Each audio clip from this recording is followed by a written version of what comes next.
All right, so here we go. Session 16.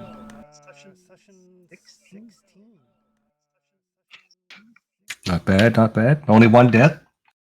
Only one So death. far. Nobody has gone completely insane yet. So far. Ah, we'll see. We'll see what the day brings. All right. So last time we played, you guys enacted a rescue of Evelyn and Bill from the Shipley house, and the dangers therein. Managed to deal with the serpent person that was masquerading as Miles's mom, and destroyed the time gate painting. Took some of the others with you for reasons, and then called the police in for them to deal with Miles in his broken down psychotic state, and to kind of clean up the mess. Other than that, you paid a visit to the woman that Alvin had tailed from the Blue Pyramid Club to her place of business called Empire Spices.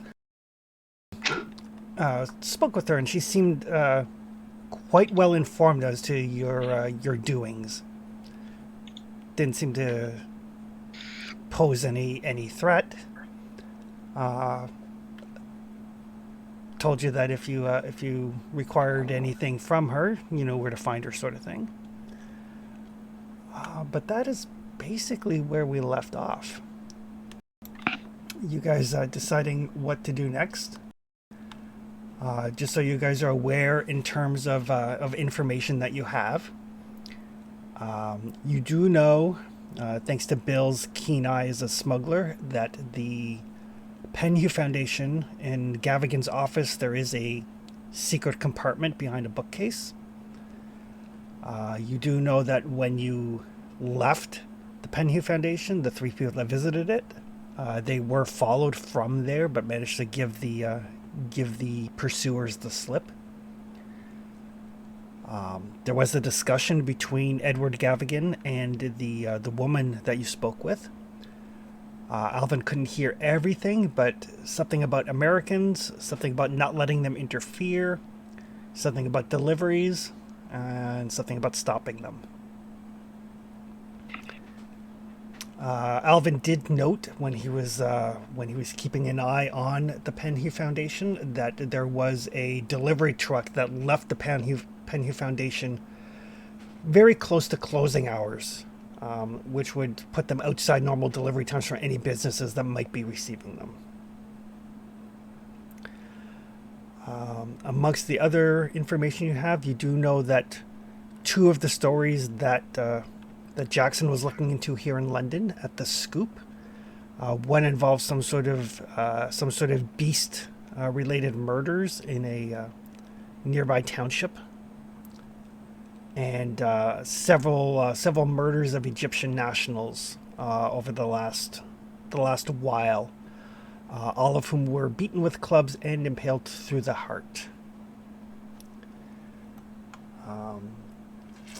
Other than that, you guys have discussed maybe talking to Inspector Barrington at Scotland Yard. Other than that, you guys can decide what you would like to do.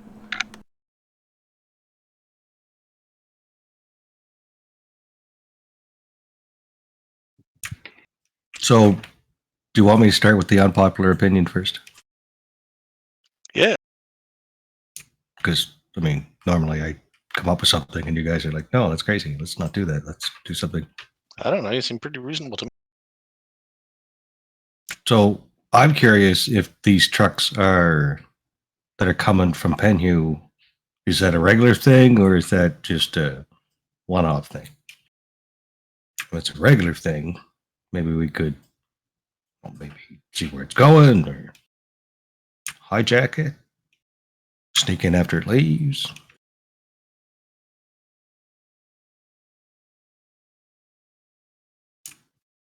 Taken Hijacking's after it arrives. Sorry, Miss Collins? Sneak in after it arrives, see what they load or unload, Sneak in before it arrives, or as it arrives. right? I mean, they have to open the gate, so if it's open, there's nothing to stop anyone from slipping in. It's kind of a fancy spot, though, right? A little bit.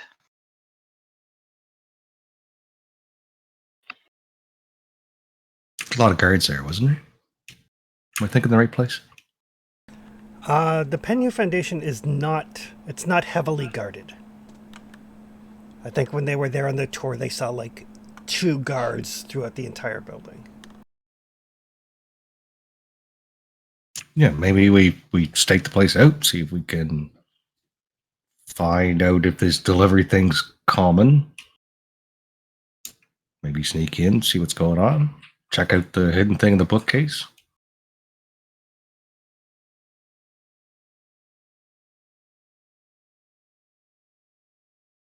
It's not a bad idea. I mean, Alvin's getting interested tea in or getting something, things but behind bookcases. I'm sure he'd not like this idea at all. But if we vote before he gets back from getting tea.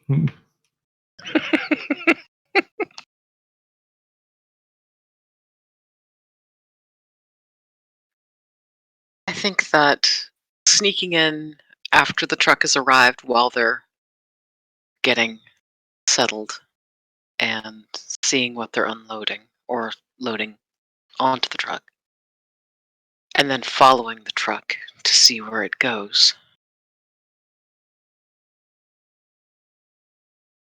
What about the bookcase?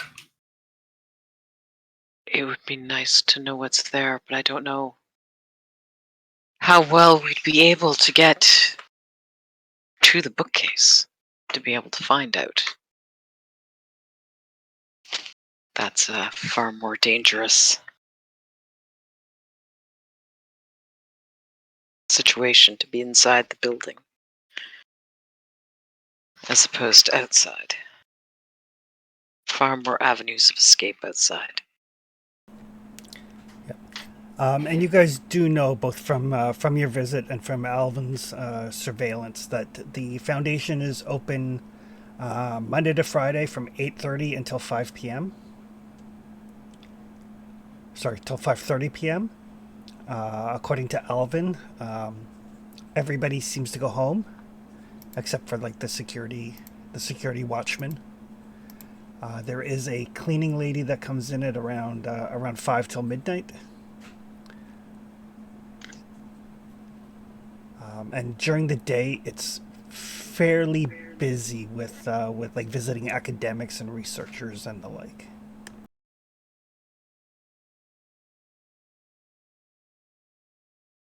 So we show up around the time of this delivery, assuming there's a delivery.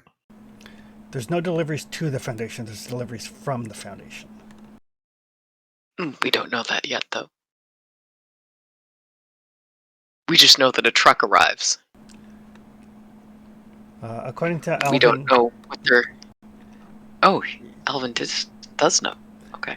Yes, Alvin saw a truck leaving the Penhu Foundation to do deliveries. Also, they're picking something up. And the truck is registered to Ferris Brothers.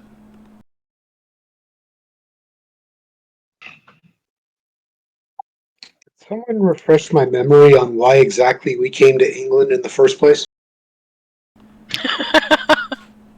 Following the trail that Elias left us.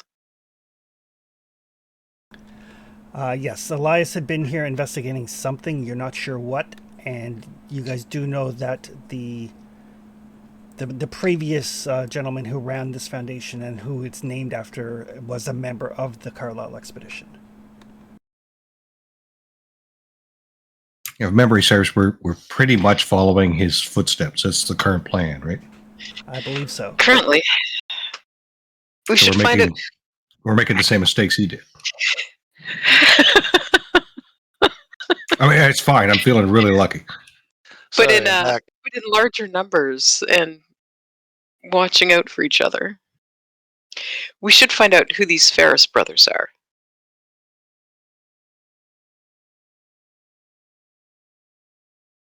that I are suppose making so. the deliveries. I mean, do we know anything about them? I mean, is there a phone book? Does phone books exist? I believe so. Do they?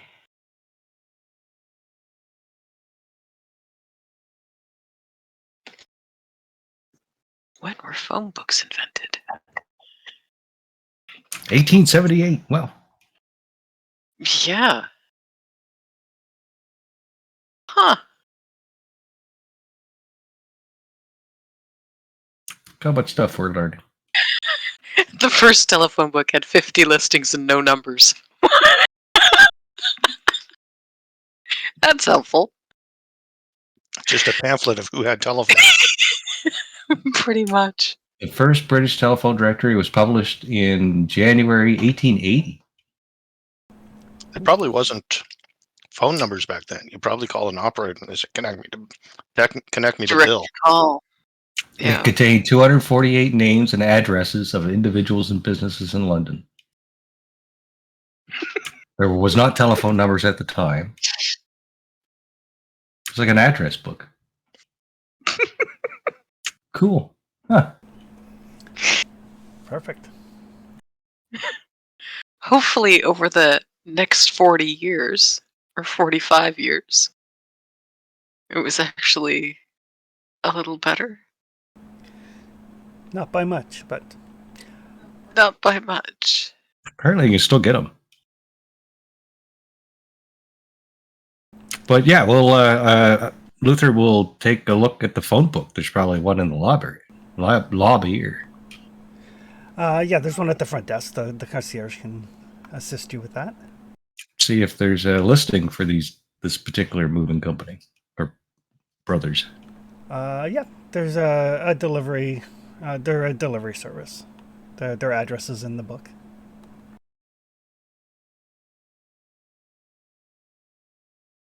Well, I guys, I mean, convenient. it's not even 1 o'clock yet. We got lots of time.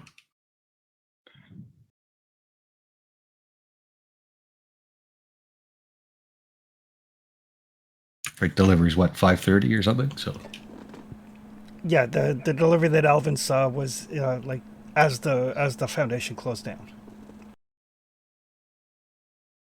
right, so we have 5 hours. Assuming that all deliveries are roughly at the same time, is that what Alvin figured out? Because if not, we could do surveillance from afar just to see if things are coming and going out of there more regularly. I'm Yeah. not even. Go ahead, Miss Collins. Did Alvin watch the place overnight? He watched it until it closed down, and then he followed Gavigan. Okay. So for all we know, did he see something get loaded into the truck? Is that why he thinks deliveries were being made from the museum? He did. Okay. Because if he followed Penhew, or no, if he followed Gavigan, there could have been other things happening for the rest of the night. And we don't have any intel that tells us that this happens every night or more than No. once. This could have been a one-off, right? Mm. But I'd be really curious to check to see if this happens like Monday to Friday. Quite. I'd be curious to know if it's the only traffic in and out in the night.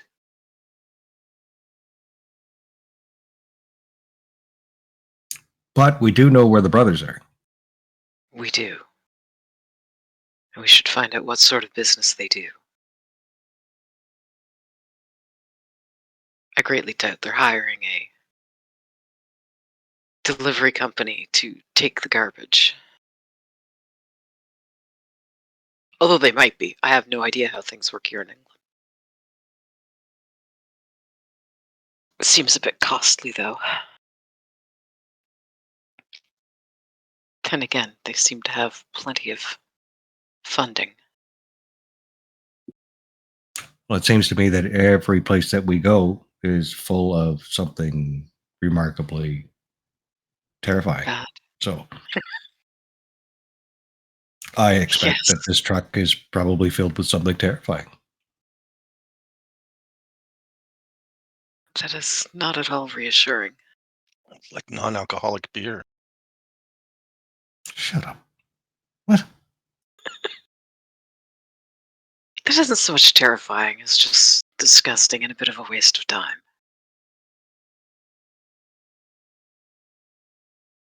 Who even And comes up with stuff like that? thankfully, only We're actually in available. a country that respects beer.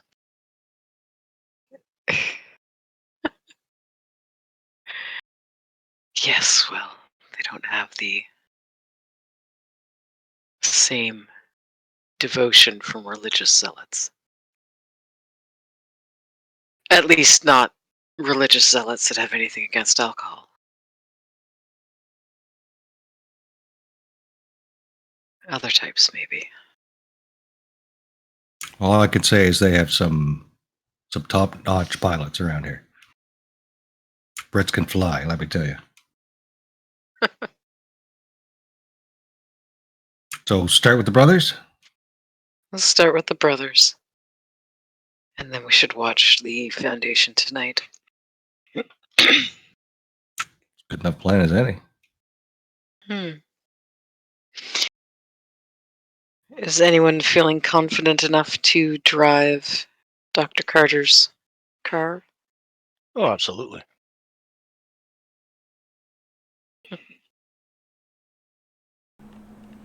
All right. So yeah, you guys can easily. You've got a vehicle at your disposal.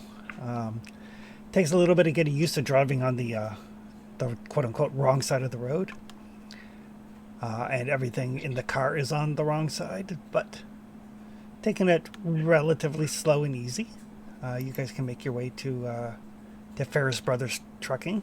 It's like a small little independently owned. Judging from the number of vehicles they have, basically like a delivery service. Small little building services and office. There's a yard where the trucks are. There's like a little garage where they can work on their vehicles. Mid afternoon, there's like 4 or 5 people around.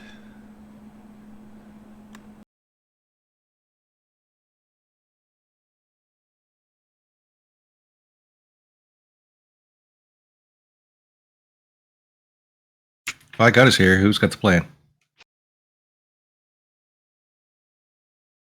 I don't really have a plan because I missed half the plan while you guys are making it up. We didn't really have one. I.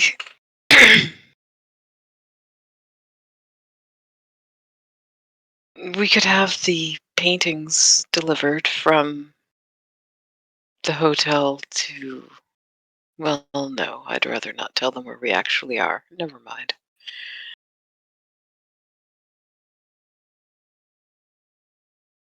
We could have the paintings delivered to Oxford.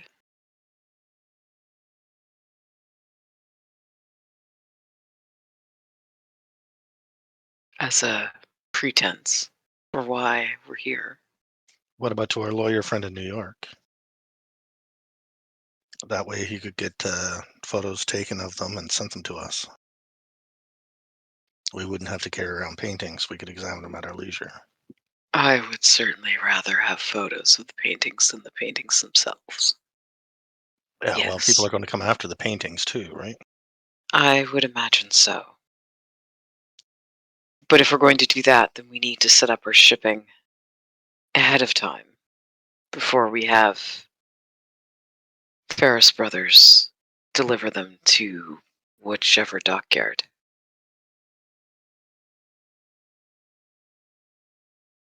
I could go just ask to see if they need an extra mechanic. Oh, I forgot you had other skills. Kind of American doesn't know how to fix a car. I was certainly never taught. Bill?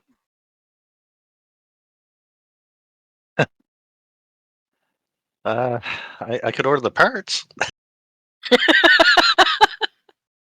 Sorry, Miss Collins. I meant American Man.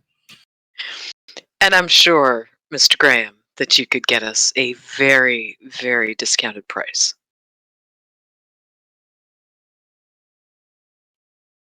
I'll teach you how to change some oil, Bill. Change your tire. I could handle that much. Bill is Canadian, by the way. Oh, Of course he is. good to know. I will note that. I mean, that's the only hint I have. I'm not much of a fast talker, though, so... I mean, all I can really do is work and try to hear stuff. Well, I mean, that's more of an inside track than we have currently. Currently, we have watching them from afar. Yeah, my fast talk's 5. I'm pretty good at spot hidden. I can drive. I think And that I'm rich. looking for work as a mechanic would be a fine. And I'm a decent shot. And a bit of first aid. I think at this point we should all have a bit of first aid. I'm But happy to teach you all. that would be wonderful, given how many times that we seem to get roughed up. But I think that the ruse of looking for work as a mechanic would be a fine one. You could even use some of your actual history. You never know. There might be a vet in there.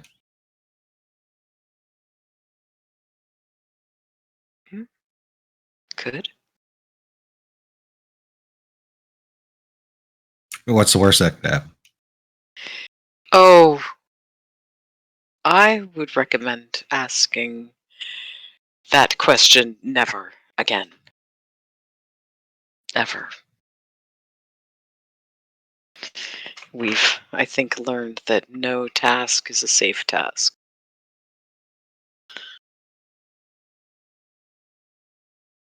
That's fair. If it was safe, Elias wouldn't have been tracking it.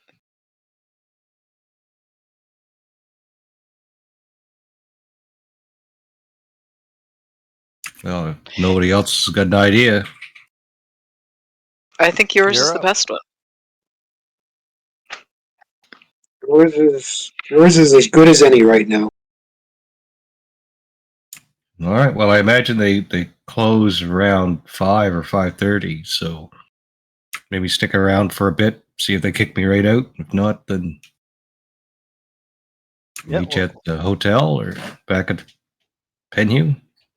Park across the street, a few doors down. All right. Good luck. Be careful. All right. Like I say, I'm feeling lucky. Don't get sucked into a painting. Feeling lucky, the guy says, who's got 2 points left. I gotta put it in there.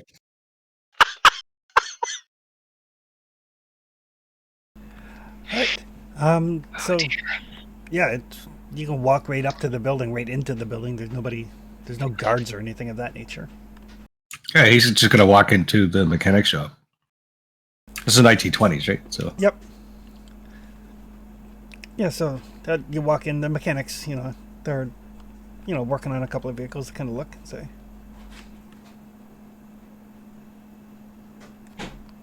you're looking for the office, is that a way? who's in charge of the shop? Mr. Ferris when he's in, his son Glenn when he ain't. I guess Which one's in today? Glenn. And is in or isn't in? Glenn's in the office. Oh, over there? Yeah. You guys busy? You maybe need an extra hand? Not for us to say. Yeah, obviously, but you guys busy? Some days more than others. All right. Well, I'll talk to Glenn. I'm just looking for a little bit of work. Well, if he likes you and see what he can do, he's a good man. Anything I should know about him before I chat with him? Don't think so. Boss's son. Yeah. All right. Well, hopefully I'll see you again. All right. And they just get back to working. And I guess I'm heading into the office. So yeah, it's a small office. There is a receptionist, but it's like kind of like one kind of open-ish area, so you can see there's a receptionist there, but she seems primarily to be doing like invoicing and stuff, as opposed to being the gatekeeper to the office, as it were. This young man in his like probably late 20s, just sitting at a desk going through some papers. He kind of looks up. About the same age as Luther, then. Yep. Little nameplate on his desk says, Glenn Ferris. Mr. Ferris. Call me Glenn. Mr. Ferris is my father, and he's not in currently. Glenn, it's good to meet you. Mr. Pratt, I'm from America. I can tell. I'm sure you can. I kind of got myself in a bit of a bind. I'm looking for a little bit of work. If you guys are, if you're needing a mechanic, I can help out. Just for a few days, get myself back on my feet.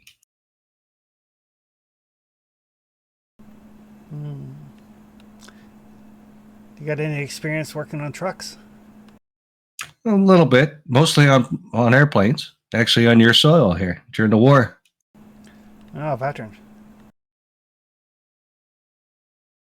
They flew a lot of missions with your brothers and sisters. Brothers, I guess, in the 1920s.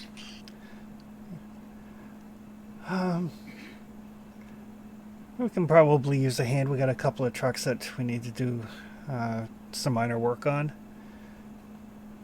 Wouldn't be more than a week. I mean, even a few days would do a long way for me right now. I've just got myself in a spot I don't want to be in, let's say. Do you have your own tools? I don't. You can use the shop tools then. Yeah, come around tomorrow morning. I'll introduce you to the boys. Yeah, sure. What time do you guys open? 9 a.m. Okay, I'll see you at 9. Right.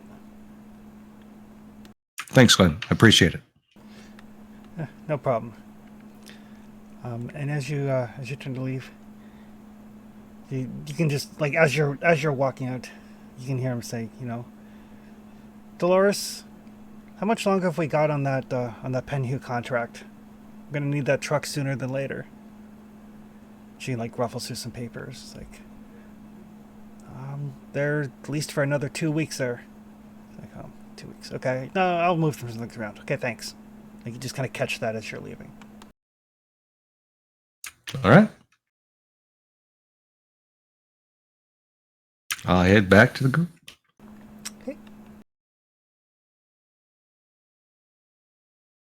And yeah, so I got a job. Starts tomorrow morning. Congratulations. Thank you. What's it pay? I have no idea. It's kind of rude to ask.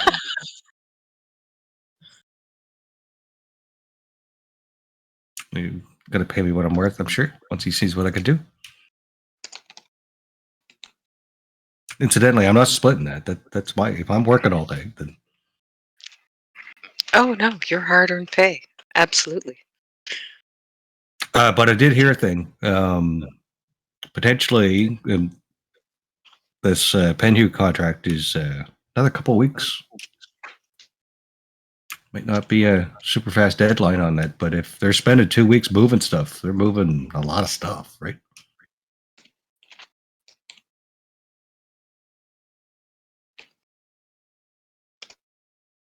That does sound. I mean, depending on the size of the trucks, but it does sound like quite a bit. Well, I mean, the trucks that I saw there were, and I give a description of the trucks I saw there, Chris. Yep, it's they're delivery trucks. They all have the same kind of paint scheme. They all say like Ferris Brothers on the side. Like a U-Haul kind of deal. Yeah, like the 1920s equivalent. Yeah. So, I mean, you could fit a fair bit of stuff in that. Hmm. That's if they're loading up a fair amount of items at once. It may be a timing issue as opposed to a nothing more will fit in the truck issue. Do we have any idea if there's anything special about these trucks, like they're refrigerated or something like that?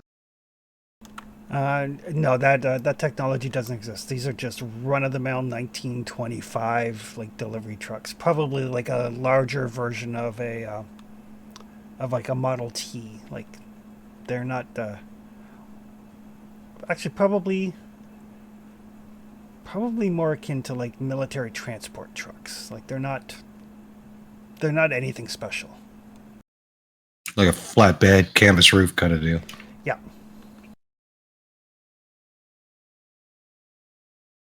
Well, I mean, they could be moving people for all we know. that's a concern. But that's certainly why we should watch them tonight. And see what is being moved.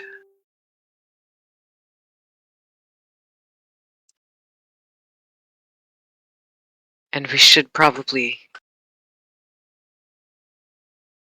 watch to see if anything happens later as well.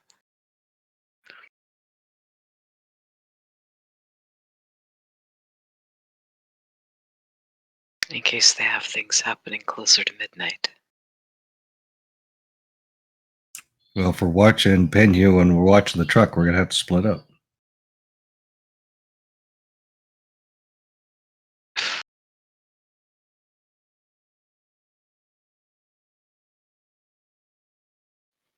What is it you'll be doing with them? With the Ferris brothers, that is. Mechanic. The mechanic? Okay. So they're not likely to need an extra set of hands on the actual shipment. Well, you never know. I mean, being there and available.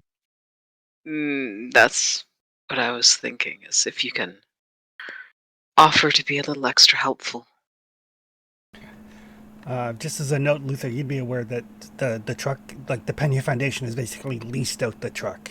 Ferris Brothers has nothing to do with it at this point. Oh. Oh. That changes things.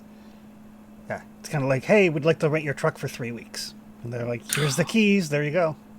Oh, I thought they were doing deliveries. Like the Gotcha. the brothers were actually driving the trucks. No, from what you overheard, the truck is like on long-term lease to the foundation. Gotcha. Yeah, so I'm not even going to get to work tomorrow. Not on a truck, anyway.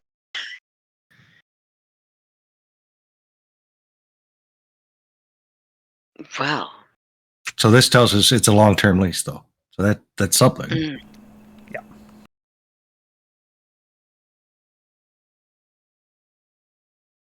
Did they take any of your information or just tell you to come back tomorrow? Just come back tomorrow. Oh, well then if you don't show up, it's not that great a mystery. Probably not. I mean, there's only so many Americans walking around with a fighter jacket on, but True. Actually, in 1929, is that what we're 25? 25. Like yeah, 25. it probably is. Only 5-6 years after the war. there's only so many pilots, though. I mean, there was quite a few of them, But if they don't know where to find you, then at least they won't come looking. they aren't I don't think likely to they'll go. care if I don't show up. Well, yes, Not even a little not bit. not care enough to track you down at least. Not unless there's bro shit in the fucking garage. I mean, Let's hope not.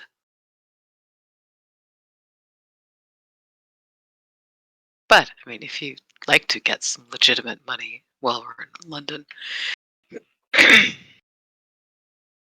well, I mean, you're gonna get quite tired. if we're not doing anything tomorrow morning, then it doesn't hurt to make some friends in the city, right? That's very true. It's very true. And I only offered them a few days, so they might be worth something. Mm.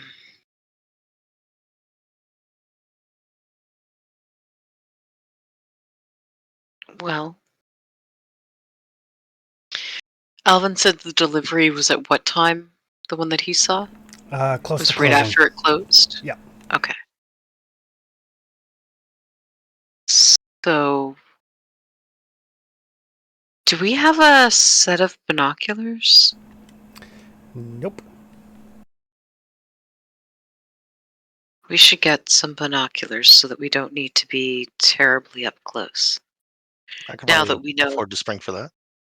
now that we know they have the truck for 2 weeks, and that way we can watch from a distance tonight, follow the truck, see where they're delivering whatever it is they're delivering, and hopefully see what they're delivering as well.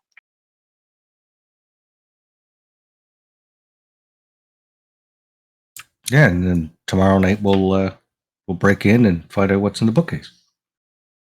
Or just watch them all night. I'm not so fond of the idea of breaking into the building. Not because it's illegal, but just because it seems a bit dangerous. They do have a security guard. Of course, we could create a distraction so that the security guard is otherwise occupied.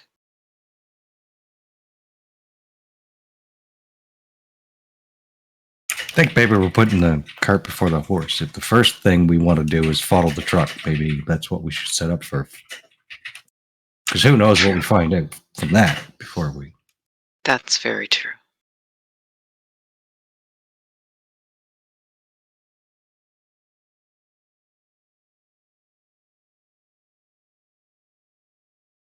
I mean, they have a truck, we have a car, or we just watch them from a safe distance, follow where they go. And hopefully, nobody turns into a creepy crawly thing. Hopefully. Because I don't think anyone's armed but me, right? No, but I'm pretty good with firearms if we can get me one. Hard to get a firearm in London. Yes, mug somebody that has a firearm. I don't think the cops carry firearms. No, they don't.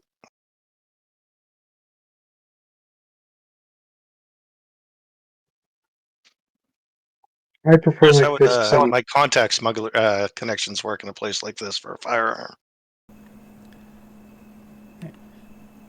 That would be a luck roll. You had something, Mark? I just said in character, I prefer fighting with my fists. Yeah, we've noticed that.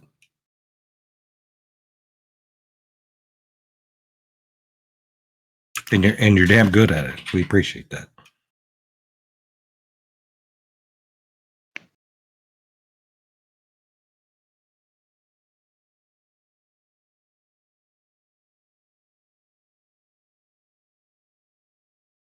But yeah, Bill, we got some time if you want to reach out to some of your people. Yeah, I've used up most of my luck last session because of the being in trouble. Well, that just makes it a hard roll. You don't have to spend luck on it, right? Actually, I don't think you can spend luck on a luck. You can't spend luck on a luck roll. Nope. I guess there's a little bit less than 1 in 5 chance. If I bellow it terribly, though, I could probably get arrested. That is true. Don't push it. Just don't push it. All right, I'm going to spend some time trying to get that. Try to get myself a pistol, Okay. a revolver, Give with me, money. give me a luck roll. I mean, if you want a shotgun, you can just buy one of those at the general store.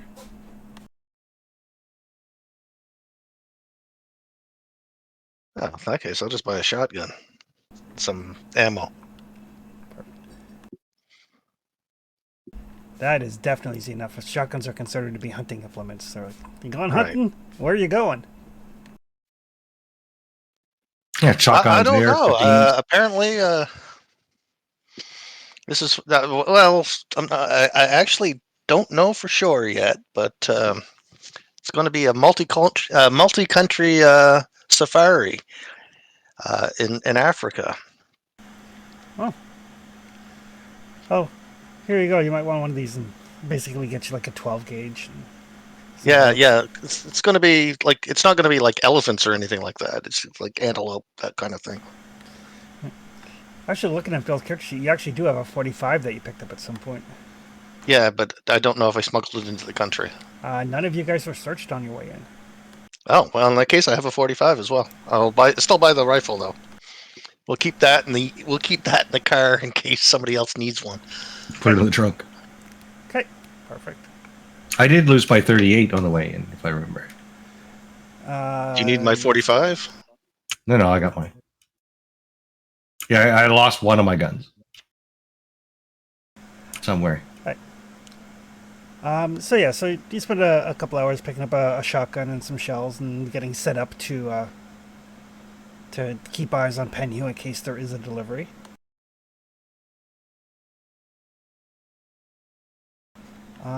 And everybody can give me a spot hidden roll.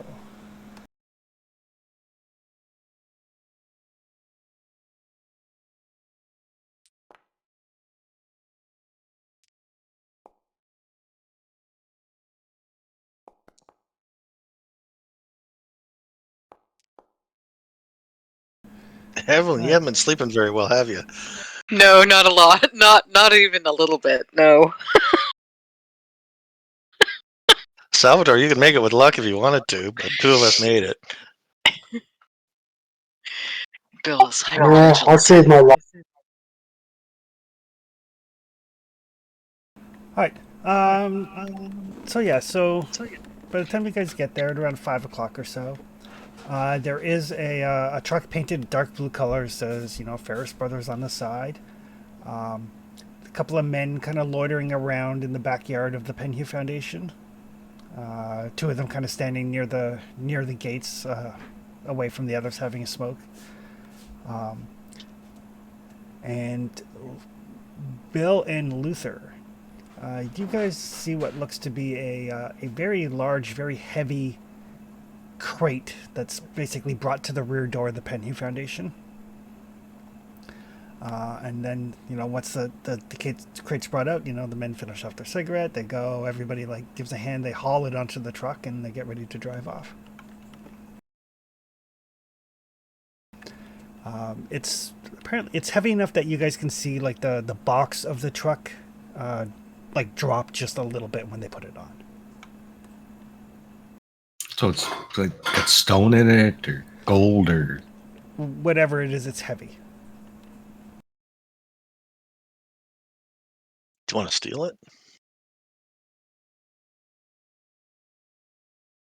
what? No, we want to follow the truck. All right. I mean, unless you want to hijack the truck, I'm okay with it. If we get out of the city. That seems a bit risky. Like you say, Miss Collins, everything we do is risky. Yes, but that seems to be taking on a bit more risk than we initially intended. We could just follow it and see where it goes. Maybe we can watch them open it. Well, we'll start with that.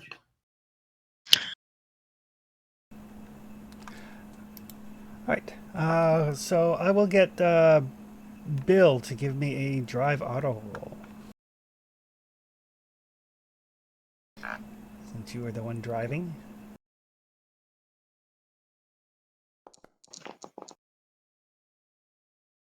I fucked that one up, and I haven't got enough luck to fix it.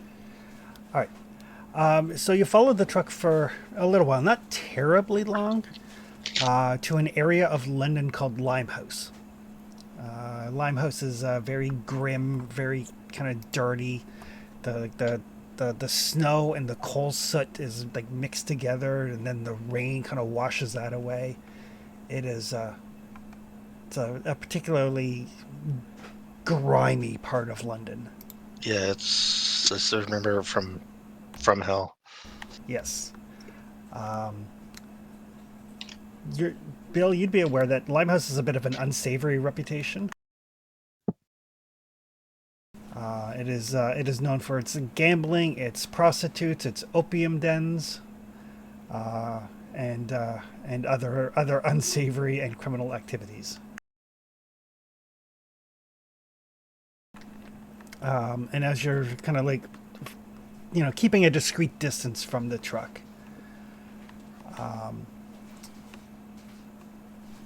you know, as you're kind of keeping your eyes out to make sure like nobody, nobody's really paying attention to you or anything, you follow the truck to the docks area. But at a certain point, once you're into the dock area of Limehouse, you lose sight of it. Okay. Sorry, guys, get away from me. It's all right. We got a couple weeks, I think. But what time is it now, Chris? By the time you follow the truck and everything, it's probably getting on to like 6:30ish. It takes them an hour to get here.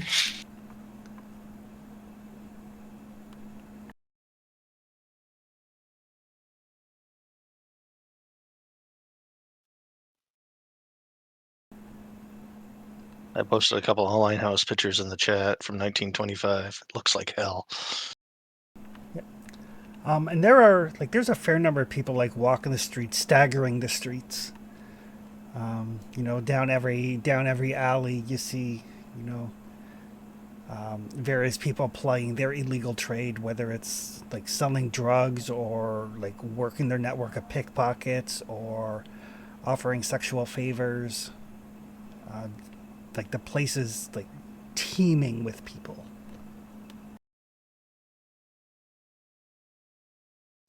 It'd be a hard place to drive around looking for a truck.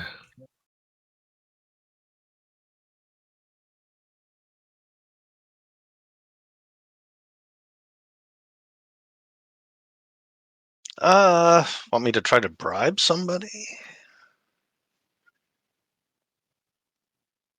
If you have any money, that'd be I got something. plenty of money.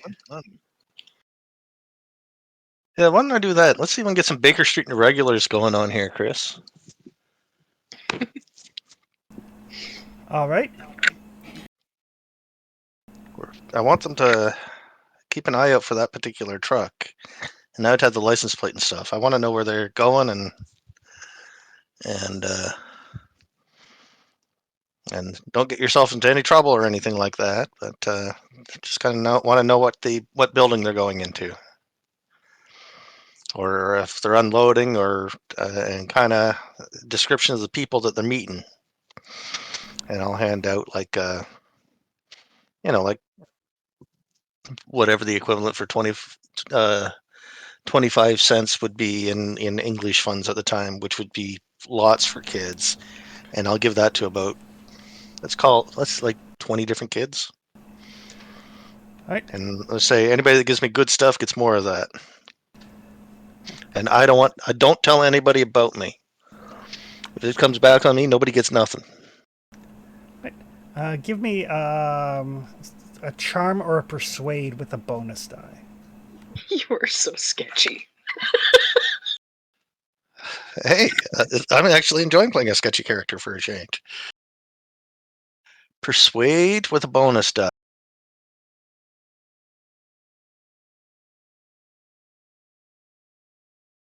Uh,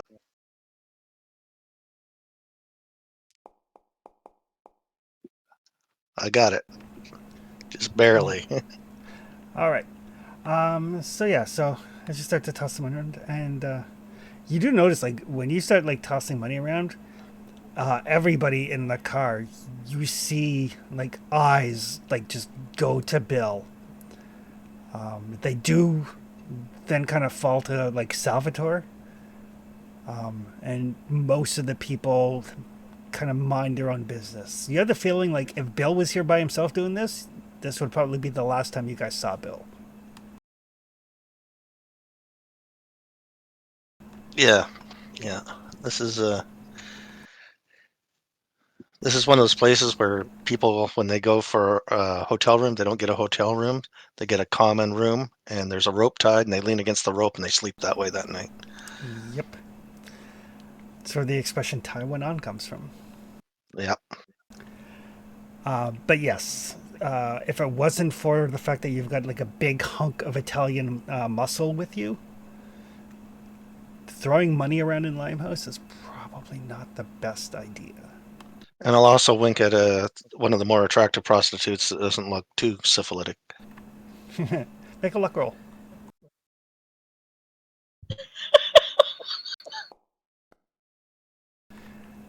You have a hard time finding one of those. You're like, Finding a prostitute or a particular type of prostitute? I said one that didn't look too syphilitic. yeah, One without open sores. yeah, not finding a lot of that. But one of the as you're like passing the money out, the kids go like scampering off to like find information. This kind of like dirty old guy. It smells like a combination of like salt water and like cigarette smoke and coal and booze.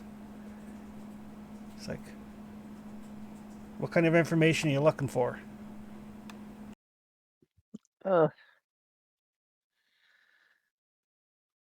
Yeah. Names. In a perfect world, if you got the connections without getting yourself into trouble, or worse, getting me into trouble, what are they shipping? Who? And I'll name the organization. Oh, I don't know what they're shipping. I know where they're dropping it off at. Oh yeah. He kind of like rubs his like his kind of toothless chin, toothless mouth. It's like £5.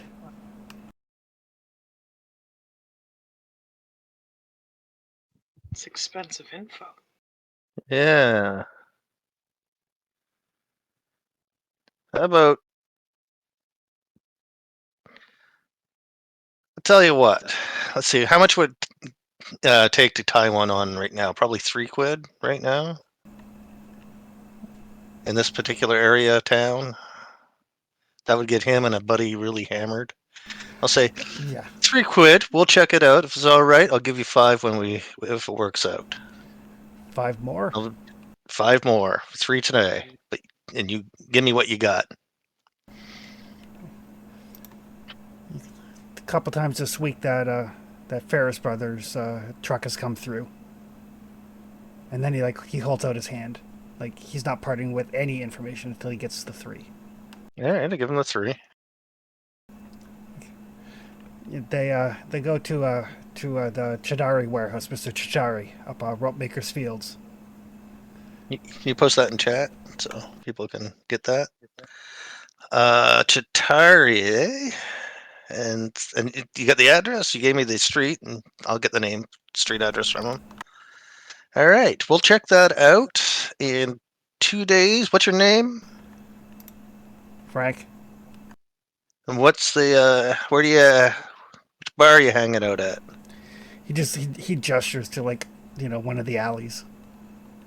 Yeah, I'm not going to an alley with you. All right, I'll meet you here this time in 2 days if it pans out. And if it pans out really well, you'll get a little bonus too.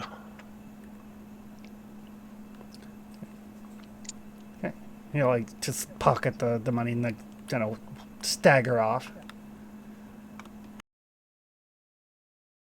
Hey, thanks, Salvatore.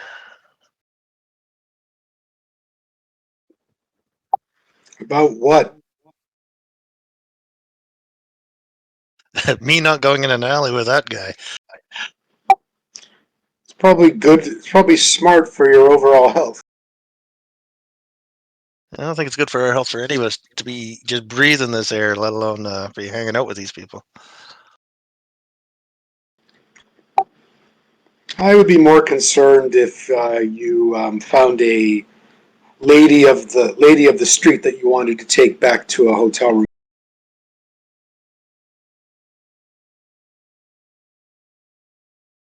Well, if I was into something like that, I wouldn't be doing it here.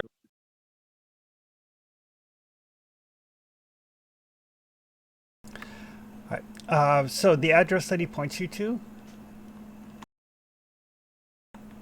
Okay. is kind of right there, right on the banks of the Thames.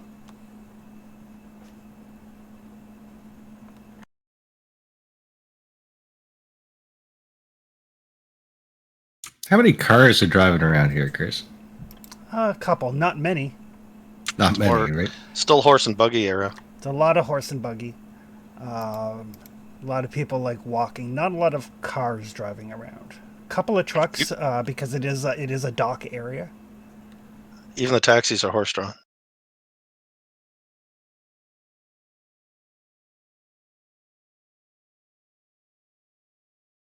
I mean, we just drive up there. People are going to notice we're driving, right? Right.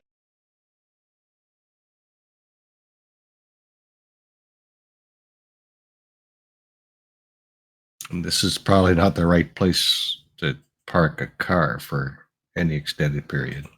All right, let's get the hell out of this area then. We know where we are.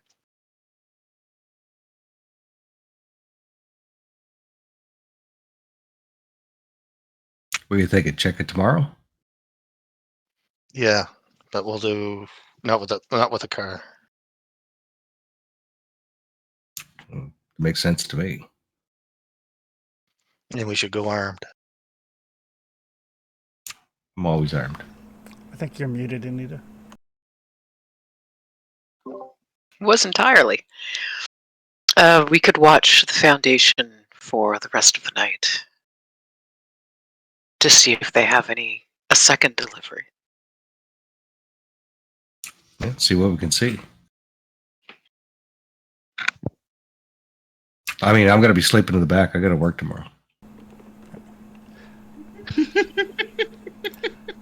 All right. You guys keep talking about yourselves. I need to go to the bathroom. So, super early bio break. All right. It's all that tea. Probably. It is all that tea.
Yeah, we'll have to make sure that we stay close, just the part.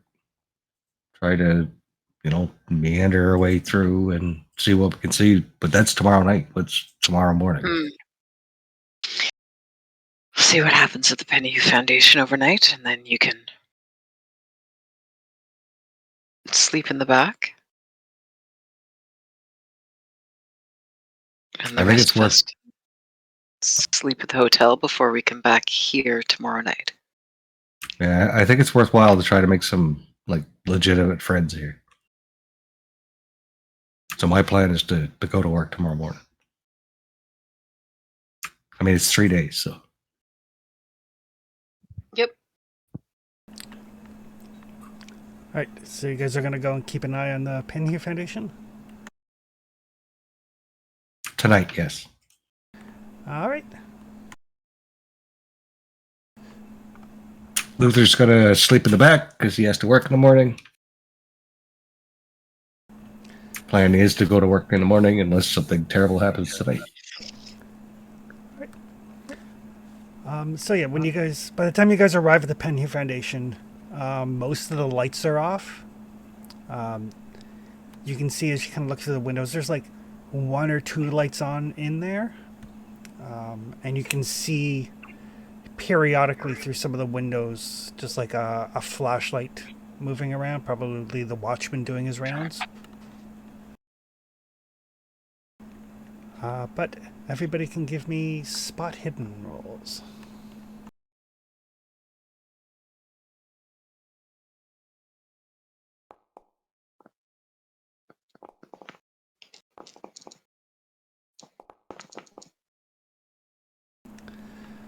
All right.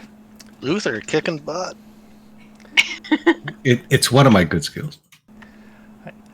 So yeah, as you guys watch this, you spend a couple of hours in the cold. The only thing that seems to be happening here at the Penhue Foundation at night is the night watchman making his rounds. Luther, because you got a hard success, judging from the flashlight pattern, you think there's only one watchman, kind of doing the rounds, like top floor, second floor, or ground floor, top floor, ground floor. And you do see periodically lights go on in some of the offices, some of the reading rooms. You're guessing that's probably the cleaning lady that Alvin spoke of. That was going to be my question, yeah. There does not seem to be anybody other than those 2 people.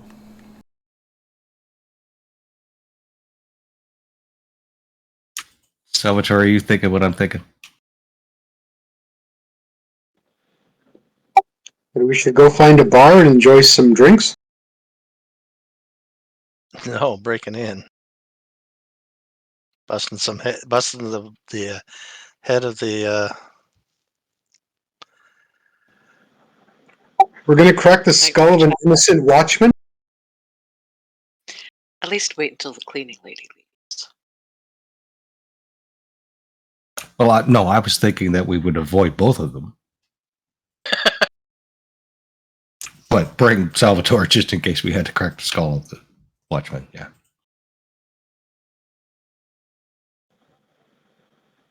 I'm not exactly the sneaky sort. No, but we could cause a stir outside. Maybe the night watchman would come out. Or maybe he would simply notify the police.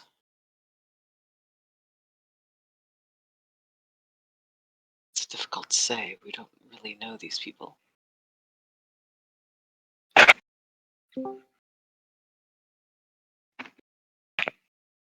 But if you know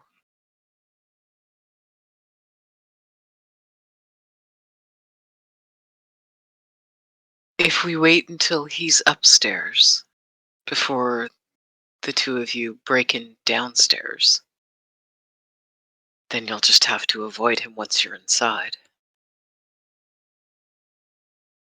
But there's less chance of you being caught while breaking in. Trouble with a break-in, it means that we played our cards, right?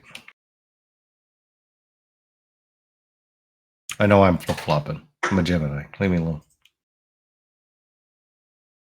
I'm a Gemini, and so am I.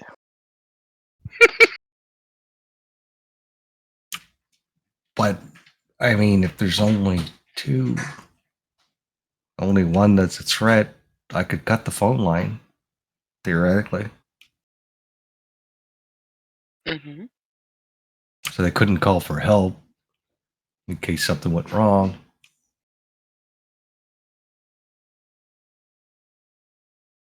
As long as you can do it without electrocuting yourself. That's phone line. As long as I pick the right wire, it's fine. Pick the wrong As wire. long as It's much worse. That's really more the concern. But it would certainly eliminate the danger of having external forces suddenly descending upon you and taking you away to a foreign jail. I mean, it's a European jail, so Yeah, it's not as bad as it could be.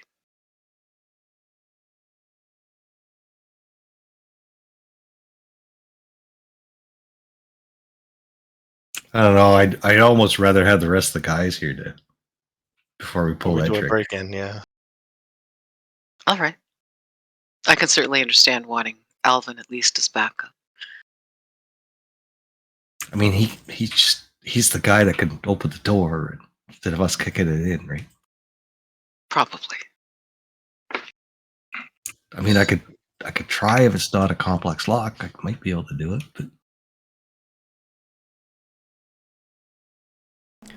but I don't see any reason why a day's going to hurt us. Oh, it shouldn't. I mean, we can just find out from the other end, hopefully in Limehouse, what it is they're unloading. It certainly seemed heavy, though. Very heavy. So it's definitely not paintings. Not unless it's encased in stone or something.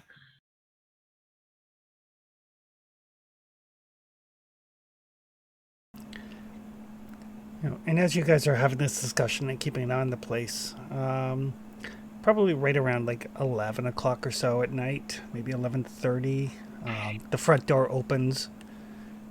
The night watchman basically lets the cleaning lady out. Now you're just teasing us. Taunting. Just dangle that out there. Not gonna lie, I really want to break into this place. Me too. Not teasing you, her shift is done. Yeah. Or Well,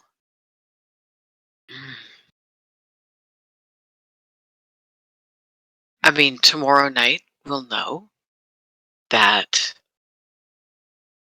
around 11:30, be posted by the front door. And maybe you can put something in the door so it doesn't close behind him. Or so it doesn't lock behind him.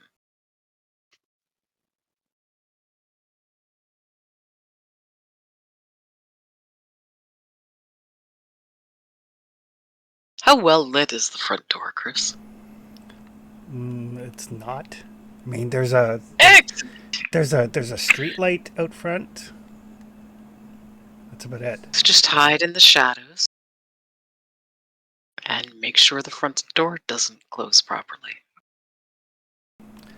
There's literally no way to do that without the security guard seeing you. Oh, He opens the door, he lets her out, he closes the door, and he locks it. He's there the whole time. okay.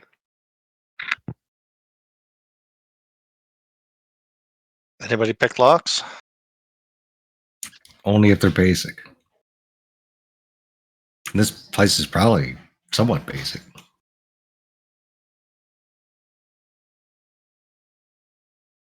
Like I can't crack a vault, but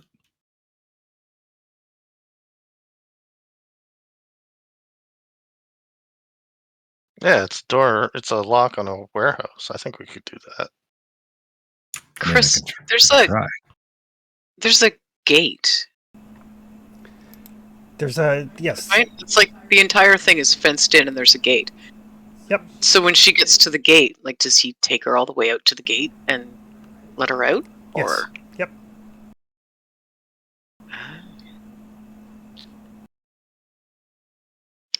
so if we could get someone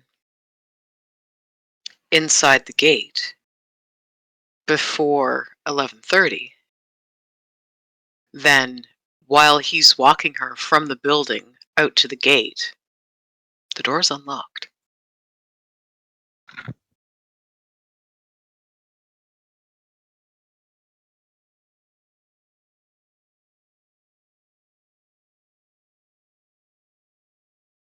Alternatively, I could cut the power to that street lamp. It's not power, it's gas. I could cut the gas to that street lamp even easier. With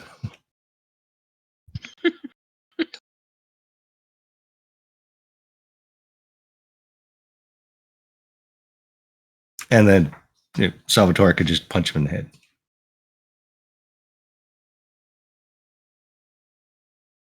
If he's willing to just punch him in the head.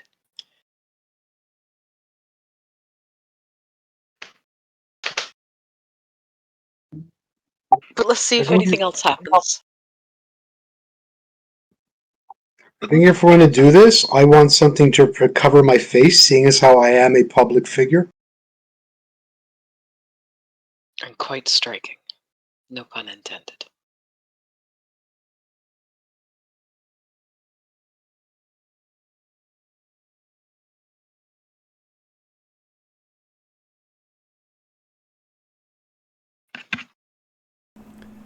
There you go. Just so you guys have the Penhue Foundation map.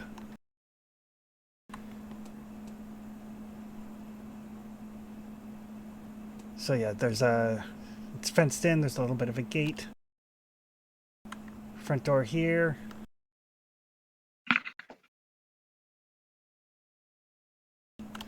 Back door and loading bay here.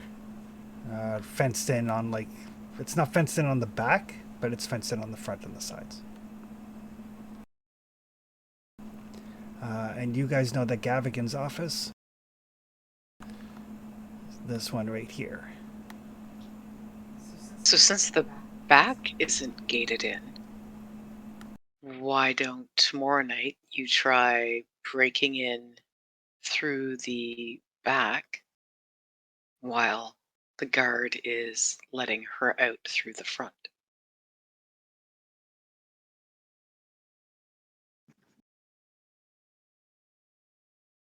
Yeah, I mean, I'll need a crowbar or something. But You should be able to get a crowbar. Bill managed to get his hands on a weapon.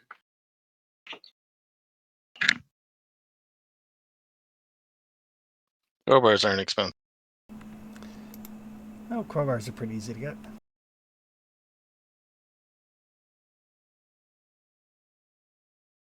and then if we can do some sort of distraction while they're letting out the cleaning lady,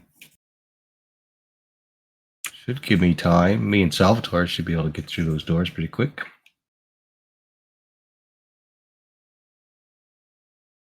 I mean, we could climb the fence and go through the window too, right?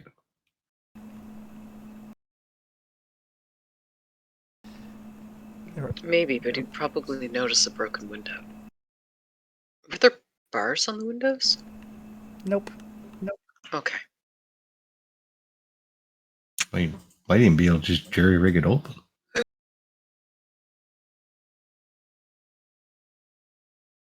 I mean, we can even just wait for him to get to the top floor while he's doing his rounds, and Salvatore could boost me up. We could try to jerry rig it for the shot. Probably safer. It's gotta be dark in there, though. Mm-hmm. It's going to be dark anyway. Do we have a flashlight? Anyone have a flashlight? Yeah, you guys have flashlights. Right, so Salvatore boost me over. I'll see if I can jerry rig the the window.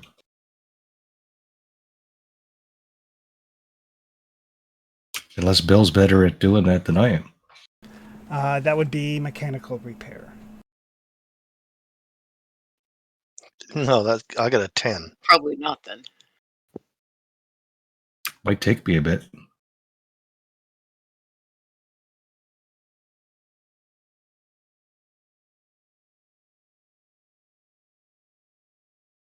And then I could try to find that thing, maybe? I mean, I'm just throwing out ideas here.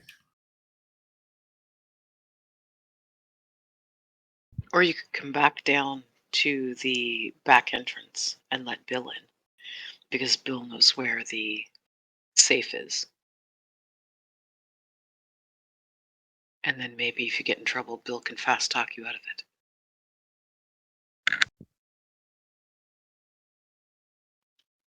Bill's not that good a fast talker. He's got a 5. And He his just luck's down to fakes it well. 17. He Oh, just fakes it really well. I have a fast talk of 41, and that's my handgun skill.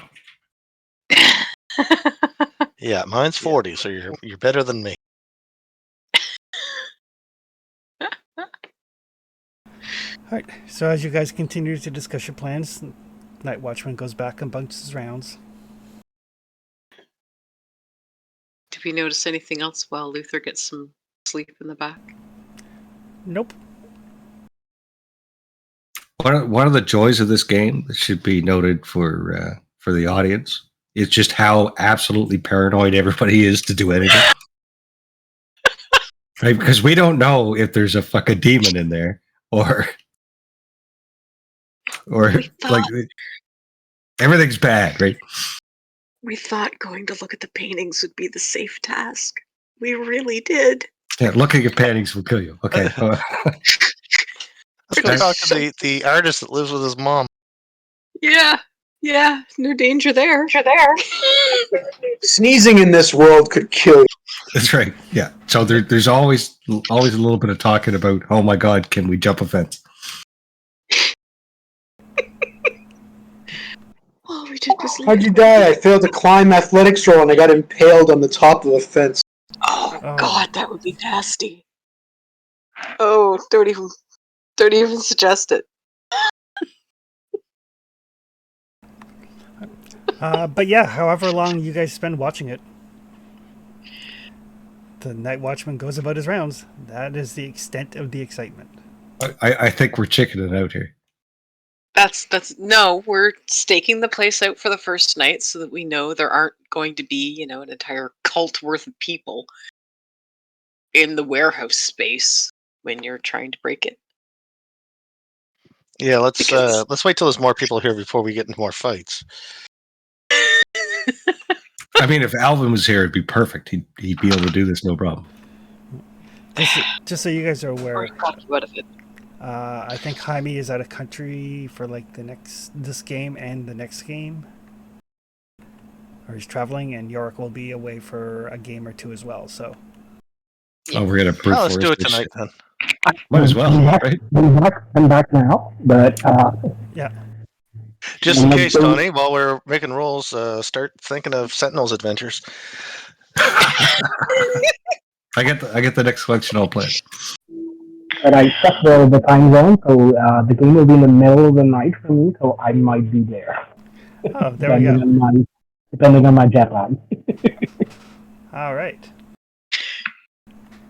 But yes, you guys can watch it all the way till morning if you like. But nothing changes. Night Watchman goes about his rounds. You get a chance to clock him. It probably takes him about 15 minutes to do the sweep of the upper floor.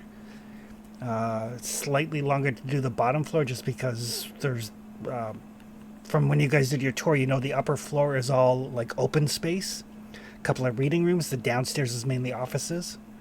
So it takes them a little bit longer to do the sweep of the ground floor than the top floor.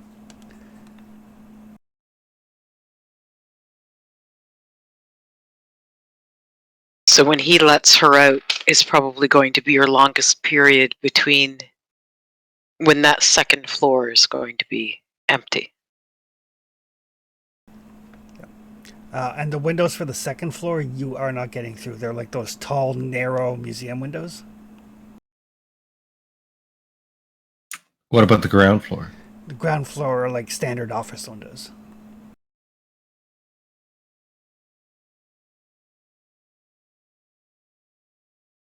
It should be relatively easy to get through. I mean, it might take a couple tries, but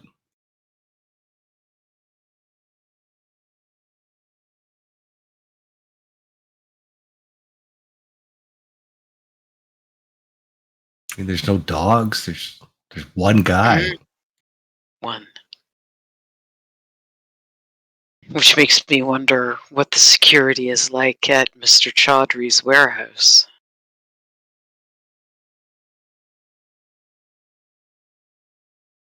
He might have the fellow that Bill paid watching it overnight.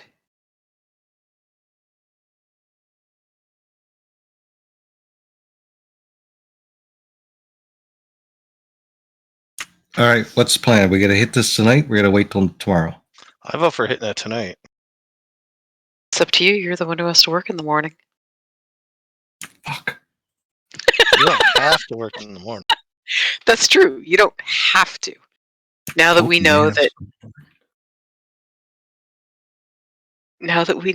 they don't actually have any dealings directly with the deliveries. But man of your word. Double or nothing in the case of beer. You can't get that lock open with one shot. Or a case of Salvatore, wine out of get me over that fence. I will stay here to cause a ruckus. If anything happens, I know how to flash the lights and honk the horn. Goddamn Canadians. And drive if worse comes to worse. I just haven't done it on the wrong side yet. There's no wrong side when you try to get away. That's very true. And this late at night, it's not like there's a great deal of traffic. Only us ne'er-do-wells are out at this hour. Miss Collins, I'm shocked. Just because I'm going to break into a place and try to steal their stuff doesn't make me a ne'er-do-well. And then not show up to work tomorrow. I'm a war hero. I am not disagreeing with that. But a lady out this late at night, driving a vehicle as a getaway car, is a ne'er-do-well. You're just Bill's here with you. You're fine. Yeah, she was totally fine last time too. I'm not sure. I'm not sure that makes it better. A lady alone in a car with a man at this hour. Well, you can That come doesn't with me, make but me I less don't know how of you a get over ne'er-do-well. the fence. And that wouldn't make me less of a ne'er-do-well either. I'm comfortable with my. You can just pretend you're married if you ever need a cover story. I could, I suppose. I lost my ring washing dishes. That's plausible, right? No one's going to believe she married a Canadian. Come on. Not when I'm spending time with a veteran of the First World War and an Italian boxer. And a Doesn't even make any professor sense. at Oxford. And yet I married Bill? No offense. You're highly skilled at Taken? what you do, which so far is really getting information out of people with remarkable alacrity. And buying stuff. And buying things, which is also a very handy skill, depending on what you're buying. But yes, I will create a distraction or offer to be your getaway driver. I'm sure it'll be fine. Unless Bill wants to drive. I'm a good driver. I just thought that this late at night was really the only time I'd be getting any practice in. What's your drive skill? 44. Oh yeah, you're the driver. You're driving, Miss Daisy. I will be your getaway driver. All right, Salvatore, here's the plan. You're gonna boost me over the fence. I'm gonna come down to the southeast corner and see if I can get this window open. If I can, I'm gonna open the back door for you. The two of us are gonna go find this safe or this bookshelf and find out what's behind it. Okay, so Okay. we're gonna put Evelyn. You're gonna be You're gonna be in the front seat, ready to go at any moment's notice. Mm-hmm. There's going to be a shotgun on the back seat for you guys to run into and grab in case you need it. And it'll be loaded. And I'll have a handgun. And I'll be in riding shotgun. Now we really do sound like nerdy wells. All right. So Salvatore is going to boost Luther over the fence. This is a terrible idea. This whole thing is terrible. I We're love it. gonna do it anyway. Okay. Entertain the Perfectly audience. cromulent plan. It's not hard to boost him over the fence. I mean, it's like a 10-foot fence, but by giving Luther a boost, you can easily make your way over it. No need for a climb roll.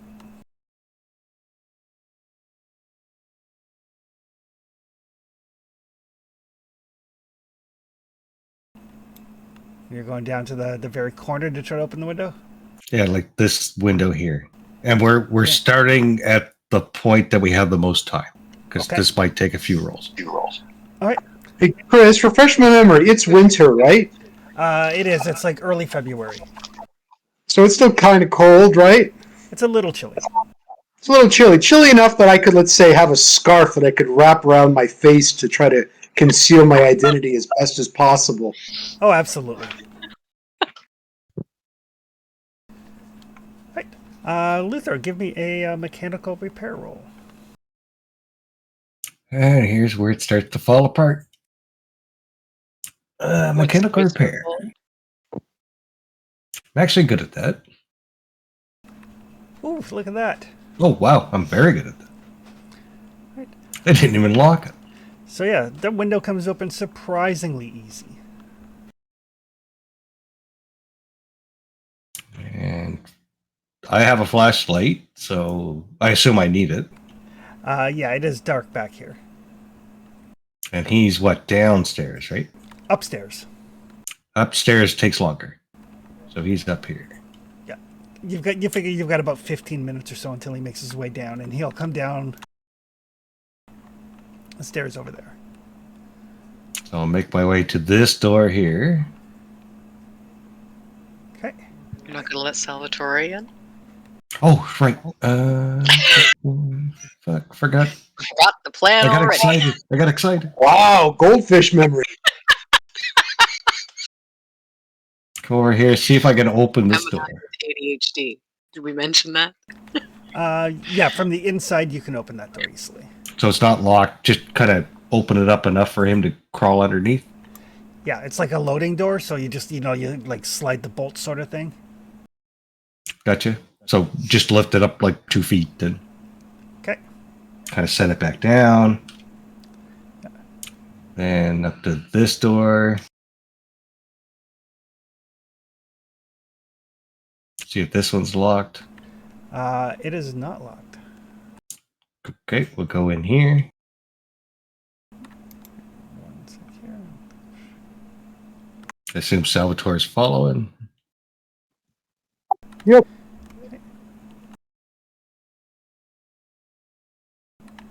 So yeah, so that's the waiting room into Gavigan's office. We'll shut that door behind us once he's in. Okay. I assume there's no windows, right? So that flashlight's not giving away a lot. Right. Outside the light under the door. Exactly. Tried the door to his office. Door to his office is not locked either. Oh, wow. It's the 1920s. It's not like security is a going concern. It's Call of Cthulhu. We're all panic mode. Yeah, Evelyn and I are sitting alone in the car while armed, and we're probably in as much danger as you Or more. or more. Yeah. Chris, this window to my east, I'm going to Yep. unlock. Okay. No problem at all. Gavigan's office, for those of you that have not been here, which is neither of you, it's clutter-free. The desk is free of paperwork. There's a row of closets along one wall. There's a couple of large oil paintings, one of the Egyptian pyramids and another like an oil painting of the Nile River. On the only things of note on a cursory glance is there is a floor safe that you can kind of see the outline of. Like it's a floor safe. It's not terribly well concealed. It is closed.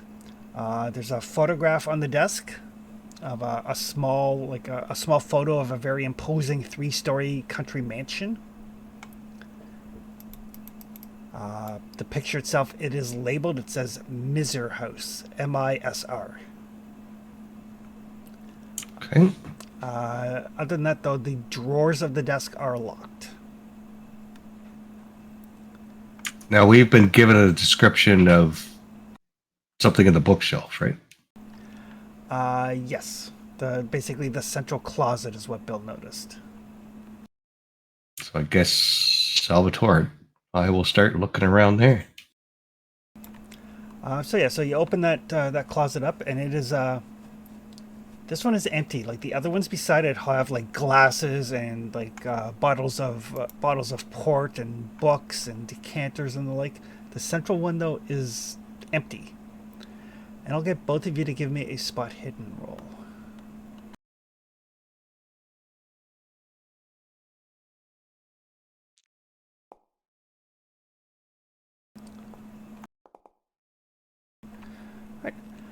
So both of you notice at the same time that there is a panel in the back of the closet door that depresses. Hey, we're gonna go to this Salvatore.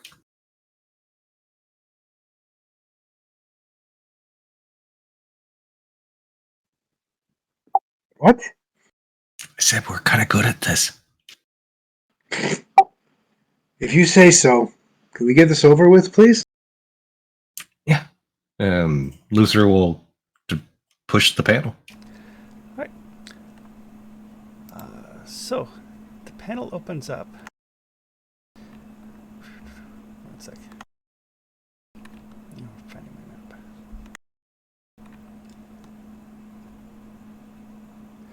map. Into a what looks like maybe like a storage room.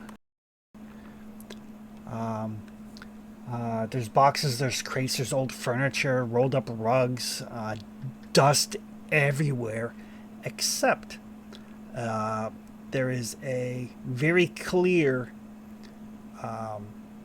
walkway through the dust, like obviously a path that has been trod many times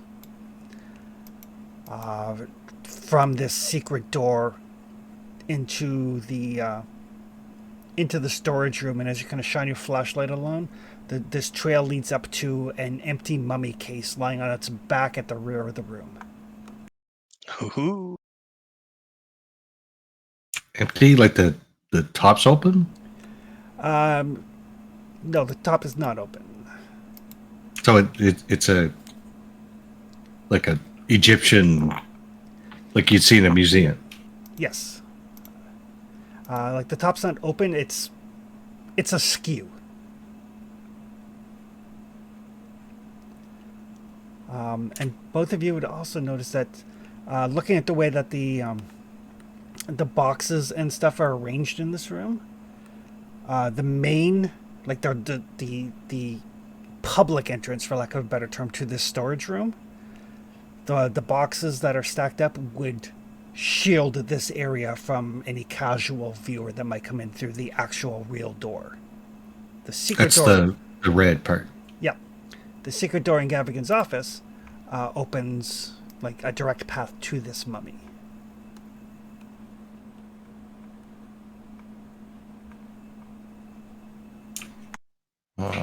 That doesn't explain them bringing a bunch of shit out of here.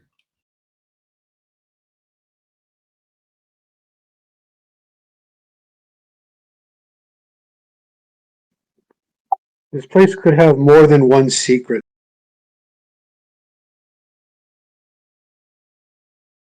We're gonna have to open that thing up, aren't we? I don't know if that would help, but maybe. I mean, the path leads to the thing, and I was about to say something else that would have been very foolish. If you wish to open it, feel free, or if you want me to try to open it, I will do so. if you got a stupid idea, I'm more than willing to hear it. Frankly, my stupid idea was coming along on this trek, so I haven't thought of any new stupid ideas. Oh, I thought you were saying you had a new one outside of this thing that we're doing now. If you want, I can try to lift that the top of that coffin case, sarcophagus, whatever the proper term is. All right, I'll cover you. You lift it up, and All right. I will do that, Chris. quiet, please. Okay. It's gonna be great. Yeah, as quietly as possible. Okay. Give me a spot hidden roll first.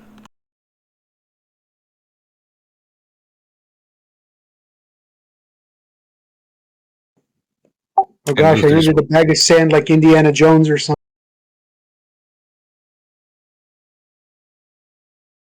Luther will pull his gun, of course.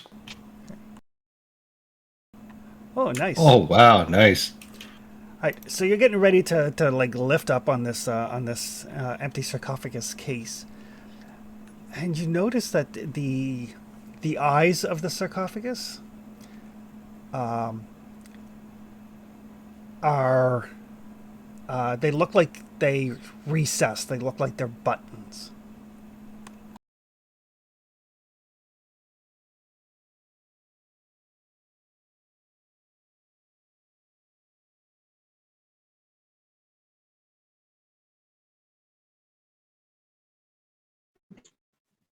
So it's like a button or something? Yeah, the eyes in the face of the mummy case, the two eyes look like they are capable of being pressed, like they have a little bit of give to them.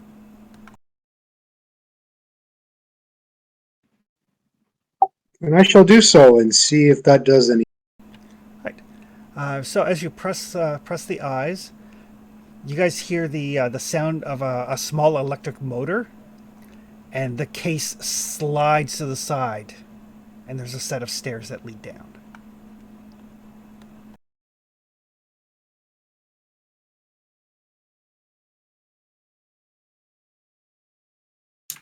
Oh, okay. All right.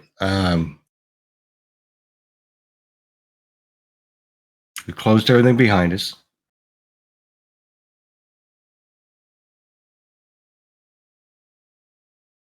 We've spent what 5 minutes doing this. Probably about that. Do we want to look first, Salvatore, or do we want to go back and get the other two after the next round of the guard? If we go back, we run the risk of missing our opening right now, I think.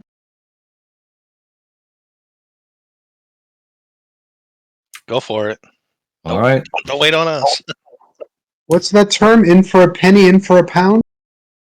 You're going first. I get the flashlight and the gun. All right. It's England, a penny and a pound. All right. I lead the way. All right. So you make your way downstairs, and as you do, the smell of you know that smell that lingers in the air after you extinguish candles. Yep. So that kind of smell comes to you. There is no light down here, but you guys do have flashlights. It's very like kind of well maintained room. There's a desk, there's chairs, there's tables, there's crates and boxes, there's a chest, a bookcase. a wide array of artwork hanging on the walls. On the desk there are what looks like pieces of chalk and candles, vials of something, a couple of books. There's a little study area. There's like one of the boxes, open box has like some tinned food and water, candles, matches, changes of clothing.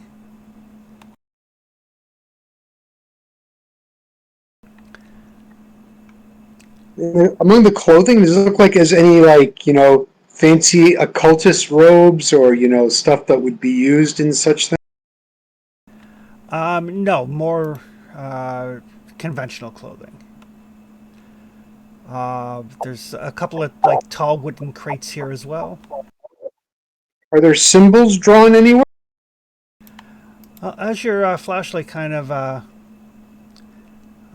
like looks around, yes, there are some symbols in chalk on the walls. And you can give me a Cthulhu Mythos roll. God damn it.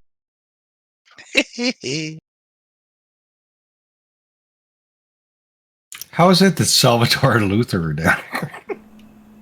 It was your turn. Your idea, Tony. God. Oh, I almost are in got the it. car And that thinking- 0 became a 4. Evelyn and I are in the car wondering when they're going to invent car radios. So as the flashlight kind of plays around, there are symbols in chalk on the walls. It's weird. Like normally, like when you guys have encountered things like this before, they've always been carved into the stone. These are far less permanent. Other than that, there are some interesting looking artwork. There's a desk to be searched, and there are some crates. There's like a tall wooden crate and a smaller wooden crate.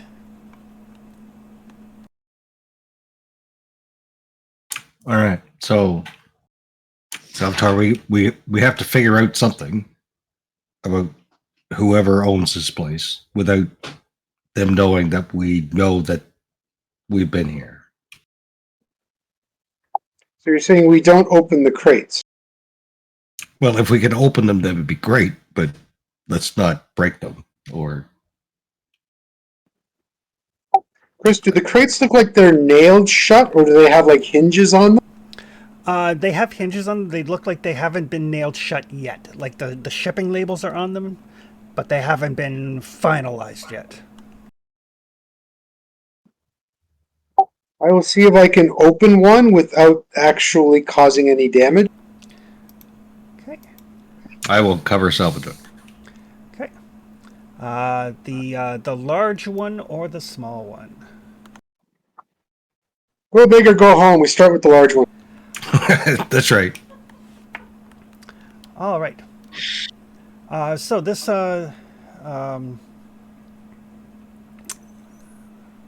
this one it's a tall closed crate, but you open it. It is stenciled with the shipping address. It says Ho Fang Import Export, 15 Kayang Street, Shanghai, China.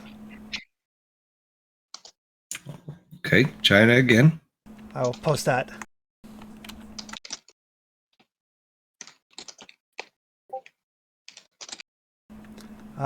Inside is a corroded brass statue of a bulbous thing wearing an Asian rice hat.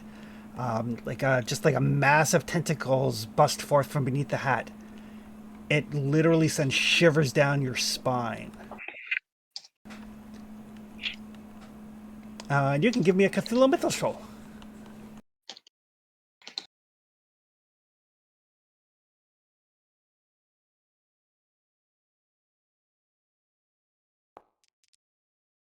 Blissfully ignorant.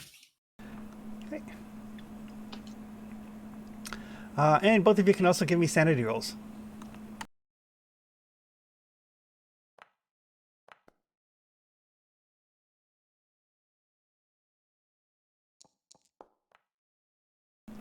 All right. It kind of gives you the shivers, but you're like, okay, maybe not touch it. You can't quite identify it, but it is hideous, and it's probably just the flashlights. There's no way at all that those tentacles are moving of their own accord.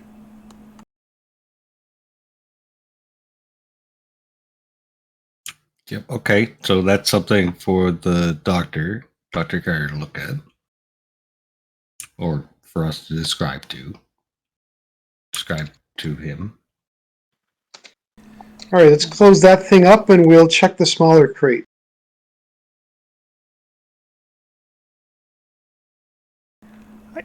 The small crate is stenciled Randolph Shipping Company, Port Darwin, Northern Territory, Dominion of Australia.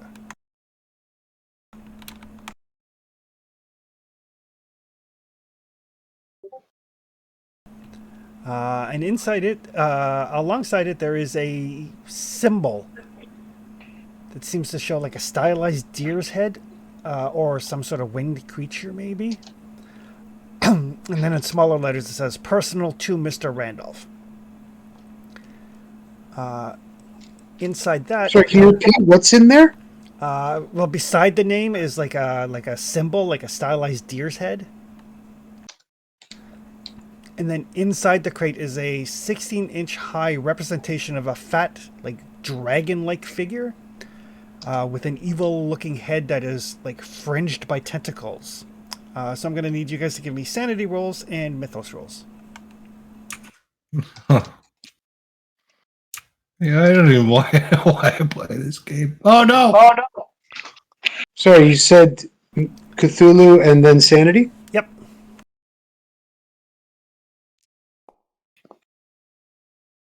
Holy. Ah, shit, I understand stuff. Fours are concerning now. I don't even want to know. Now you want me to do my sanity check, or do you have to do something for... Nope. Sanity check.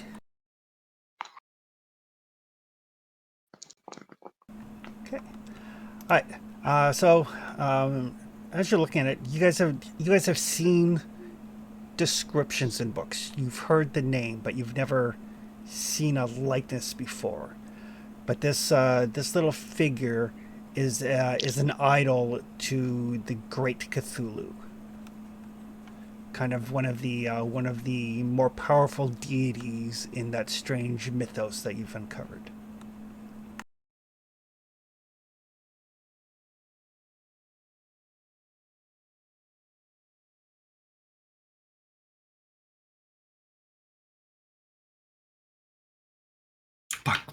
Fuck. It's a small statue, though, right? Yep, you don't know what the big one was. Yeah, but we could take the small one. Thanks. That's not the definition of sharing the love. That is the exact opposite.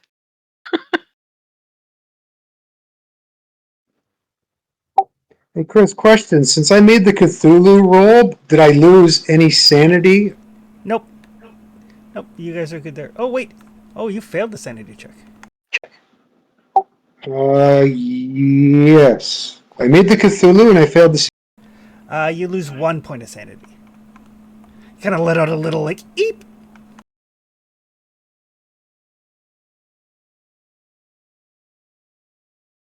All right, we got to figure out who owns this thing, right? Like who lives here or works here or whatever going on here. But Well, this is the Ferris Brothers place, right? No, this is the Penhew Foundation.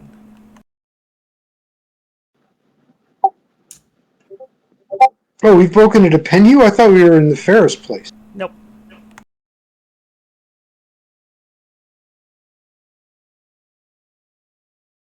Ah.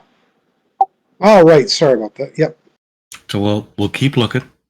I'm gonna take this thing, and then hopefully Dr. Carter or Miss Collins will have an understanding of what this thing is. What, the dragon thing? Yeah, the little statue. Is it small enough that we can carry it out of here, Chris? Yeah, Yeah, it's just yeah, it's small. It's fine. I mean, kind of creepy. Lots of kind of tentacles, but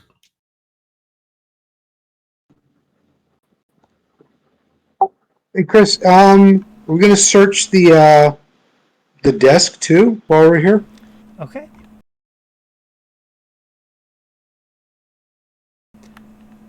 Just be half a sec there. And there is also a chest and a bookcase here as well. I'll check the chest to see if I can open it. Okay.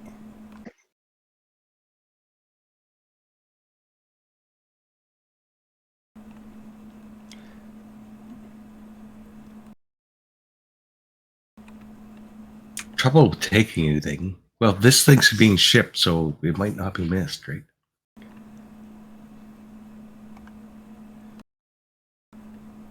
Maybe not. Just wait 1 second. Just looking for something.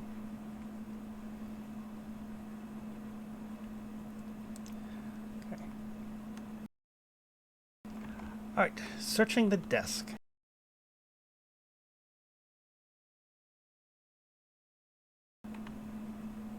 Such a massive book trying to find something.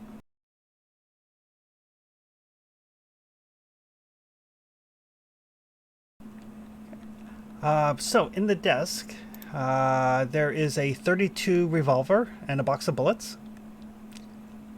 A couple of false passports. A number of bundles of used 5 and 10 pound notes. And a stout metal box containing some paperwork.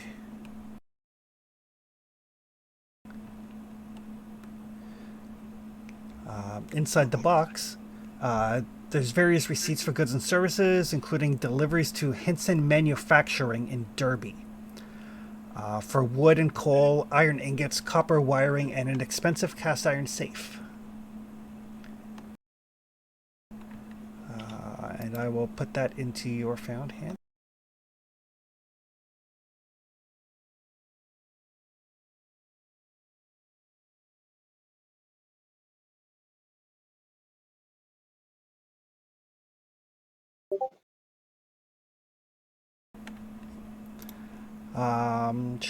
There's also a receipt from Ferris & Sons for the 6-month rental of a truck.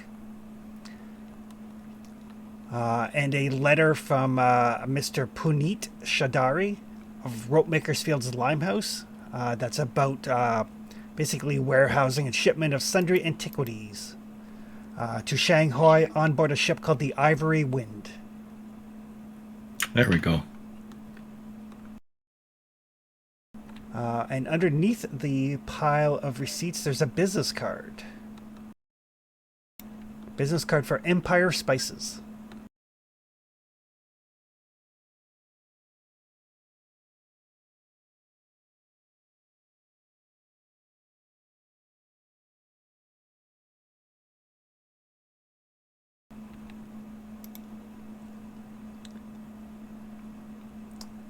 So no one's died yet. No one has died yet. We haven't alerted the guard or broke anything. Okay. And then Weird. Luther was looking at the chest. Yeah. The chest, it's not locked. It's fashioned of sandalwood. It's got that sandalwood smell. It's inlaid with silver. Depicts some sort of bizarre-looking ape lizard hybrid creature with like arms that reach almost all the way down to like past its knees. And inside the box are 2 ornate silver daggers.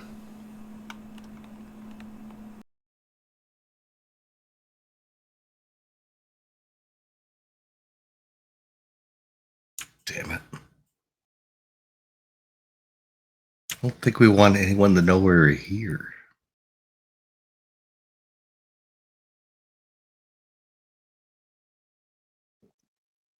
And I suggest you put the fat dragon back and we try to leave things exactly or as close to as how we found them as possible. No, I'm keeping the fat dragon. Tempted to take these daggers too.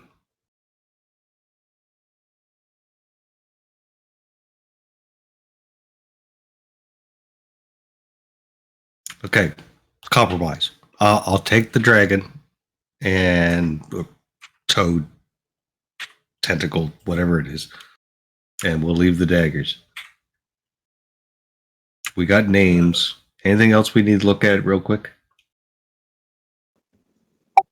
The only other thing I could think of is if they had any paper and writing implements to draw the symbols, and we could show it to some of our friends who might know what this stuff means better than us. I mean, we could memorize it. We're smart people. Smartish people.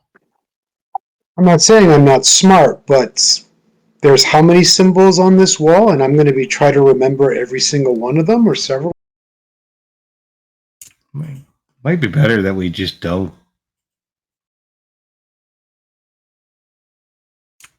Should have brought Elton's camera. Hey, Chris, I'm curious about something. Yep. The false passports, are they just like templates that don't have pictures in them yet, or are they already like completed as if they've been used or ready to use? There's no pictures in them yet.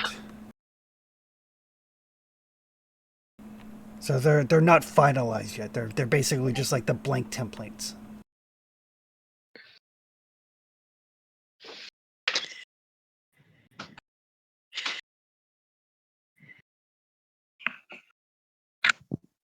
All right.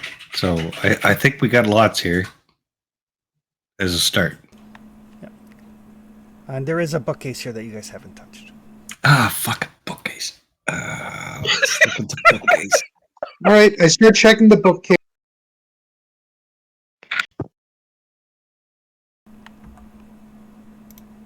So the bookcase, it's made of fine walnut. It's got glass protected shelves. There's books and scrolls both, as well as small stone jars. There's volumes in German, French, Russian, Latin, Spanish, some English. The scrolls are all very, very old. A couple of the books do appear to be bound in various types of leather.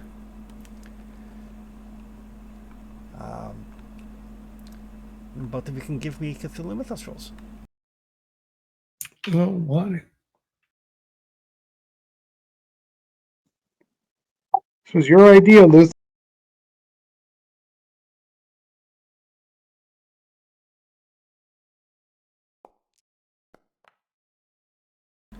Okay. You don't recognize any of the books right off. How many books are there? Like a bunch, or There's 3 books and 15 scrolls, as well as a small stone jar.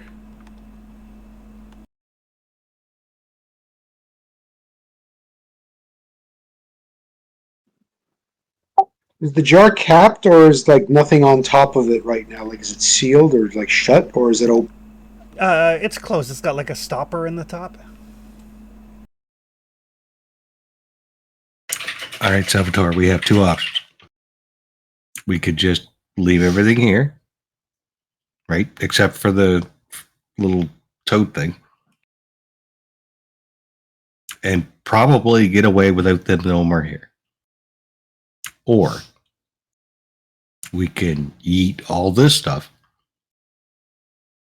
and take it to Dr. Carter and Miss Collins and have them figure it out. But if we do that, they're going to know that we were here. I have a feeling they're going to know we're here even if we take the fat dragon thing. I don't know why you think you can get away with that one thing and they'll be completely oblivious. Well, it's a small box. It's closed up. It's already got a shipping label on it. You're making a very foolish assumption on that part.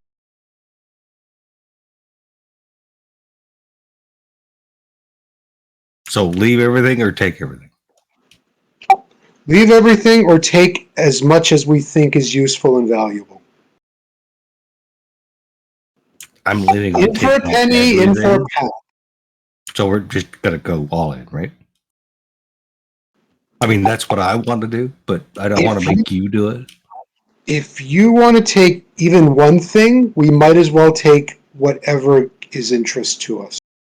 All right, you get the books, get the scrolls, I'll get the daggers, and let's just fucking toss the place.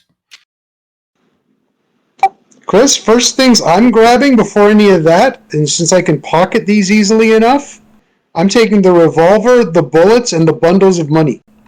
Okay. So yeah, all told, there is it's like probably about 2,000 pounds. So roughly $10,000 worth of cash. Oh, wow. And yes, Anita, we are officially near to Wells.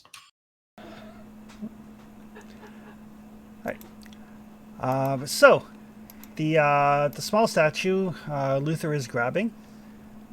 When you touch it, you feel a tingle down your arm. It's probably fine. Try to. Is there cloth that I can wrap it in? Or? There is not.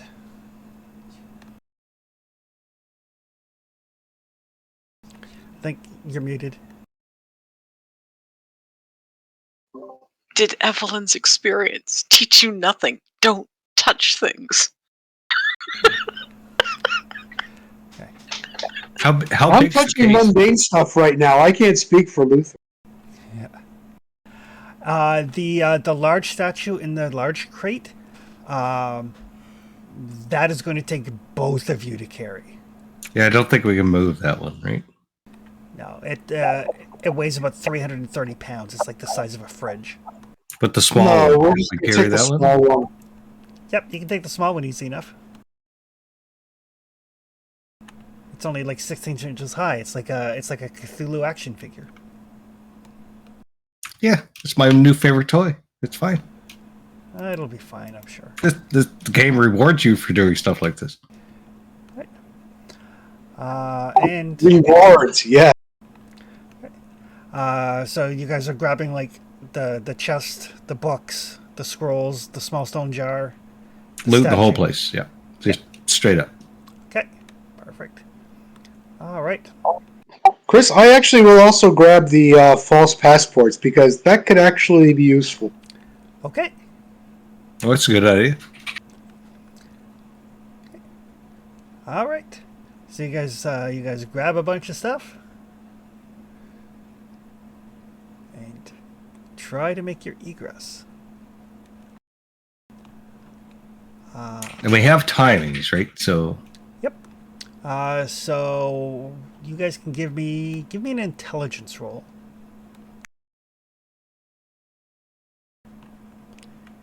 Just like in Hudson Hawk, where they like sing songs to like time things.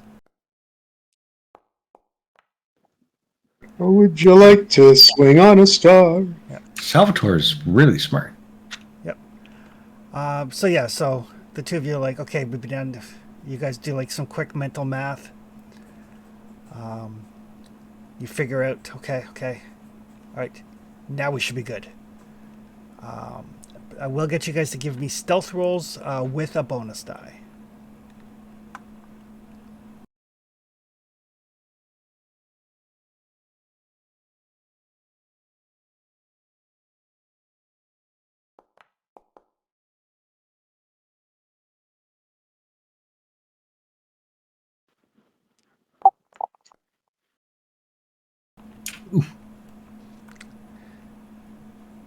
All right. I think I want to spend the luck. Okay.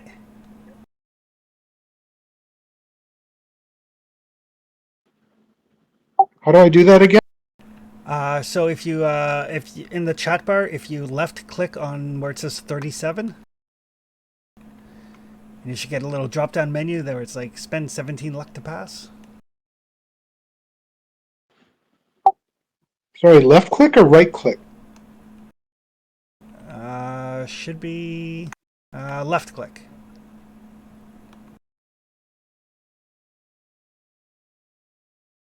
And it should explode out so you can see what the actual dice results were.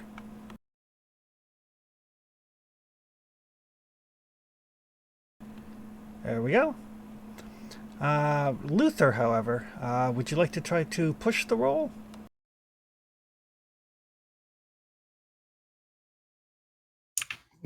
So push, if I remember, always ends up with something bad, right?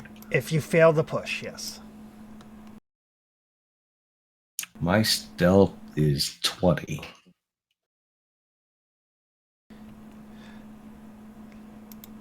There's one guard. I don't think so. I think it's bad already. I don't want to make it worse. Okay. But stealth would be a good thing to skill up. If you pushed rolls, I don't think you get the. No, you might. You don't get to skill up? Okay, you might no, get skill. I do not want to push. Okay. All right. So as you guys are making your egress, Luther or Salvatore, you're like out, out first, kind of making your way back to the fence area. Luther, you're making your way, and then you kind of get like the area around you kind of gets lit up by a flashlight as you hear the night watchman's like, "Who's that?"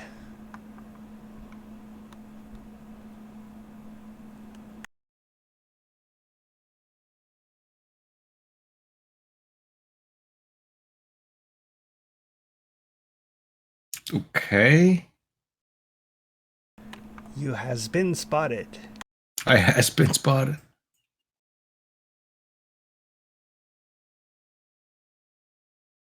Time to go.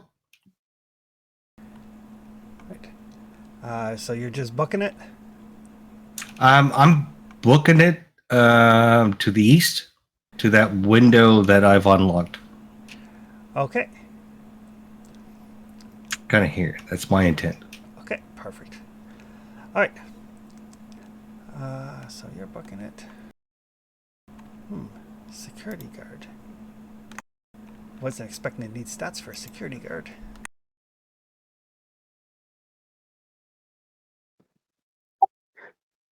I don't know if we agreed on how we're divvying the stuff up, so I don't know what I'm carrying right now and what Luther is carrying.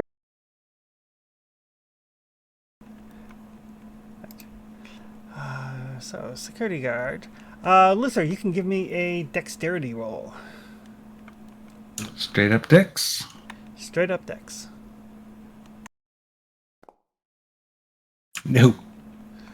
All right.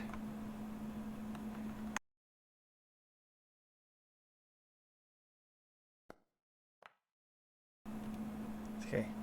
The guard is not even. All right. So you're booking it. Salvatore, you're free and clear because you made your stealth roll.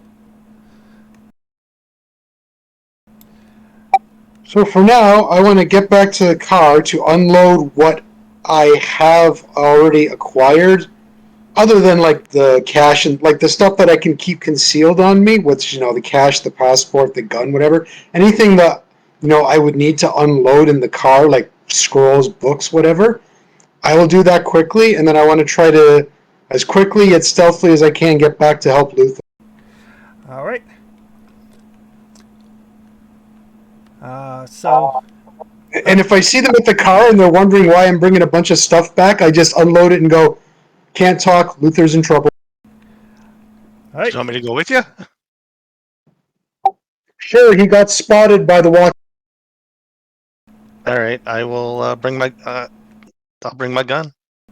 All right. So as Salvatore is like unloading stuff into the car, and Bill, you grab the gun. You guys see Luther basically coming out the side window. and going to do his best to climb over the fence, which would be a climbing roll. This is not going to work out.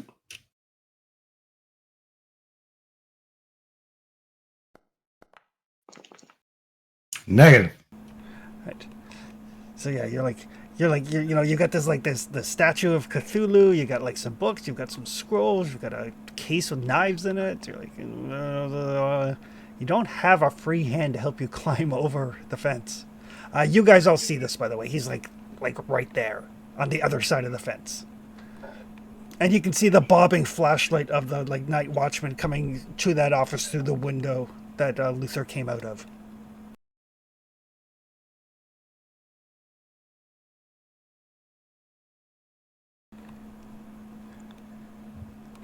I'm going to kind of run around to the side,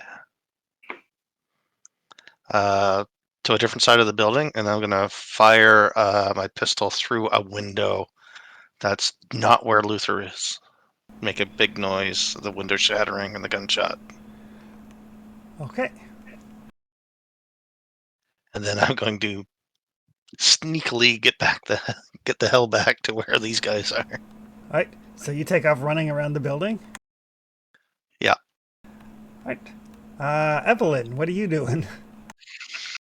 I'm sliding over to get ready to drive the car away. All right. Salvatore, what are you up to?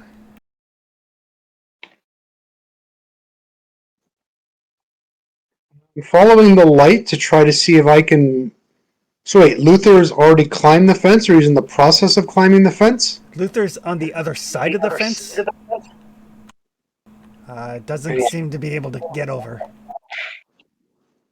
And can I see the night watchman's flashlight to get an idea where he is right now? Yep, he's in the office.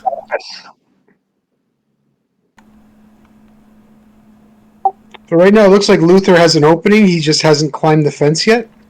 Yeah, he tried to climb but failed. Fences How far away am I from the opening where I shimmied or crawled under or whatever? That's around the back. So I don't know what I can really do to help Luther right now, because if I go all the way to the other side, then I'm taking time, but climbing the fence isn't going to help him. So I'm just going to keep an eye out for now and see if I see the guy coming back. Okay. And Luther, what would you like to do this round? I'm gonna book it north. Okay. I'm gonna turn off my flashlight. Okay. And I'm heading for the front gate. All right. Can I see Luther? Oh yes, he's right there on the other side of the fence. He looks panicked. I'm going to try to pull around to meet him at the front. Okay. All right. Are you taking the car through the gate, or are you just stopping? No, I'm not going through the gate. I'm trying not to crash the car. Okay. All right. So Luther runs around to the front. Salvatore is keeping an eye out. Then brings the car around.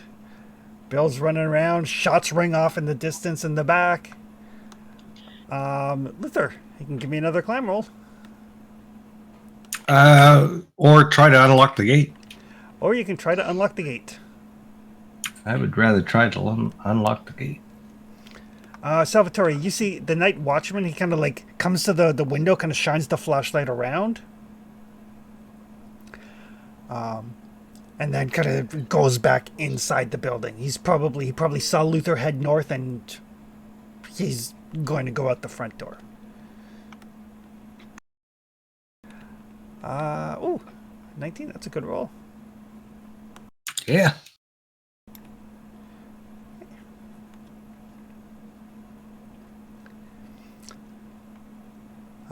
So you unlock the gate. The car is sitting there waiting.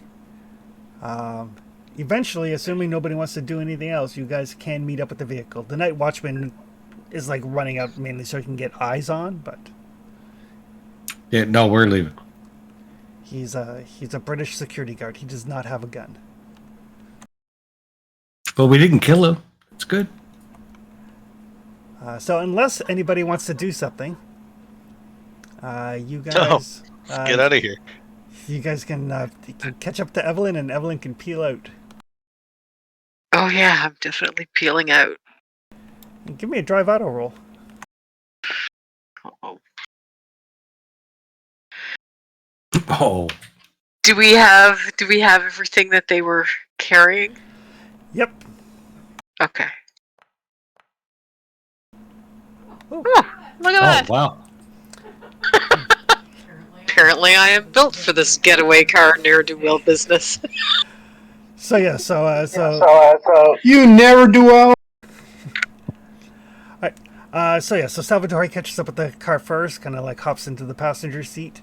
You know, Luther is next because he had to pick the lock, and as you're like driving away, Bill kind of jumps in the back. You know, kind of like legs dangling out as you peel out into the London night.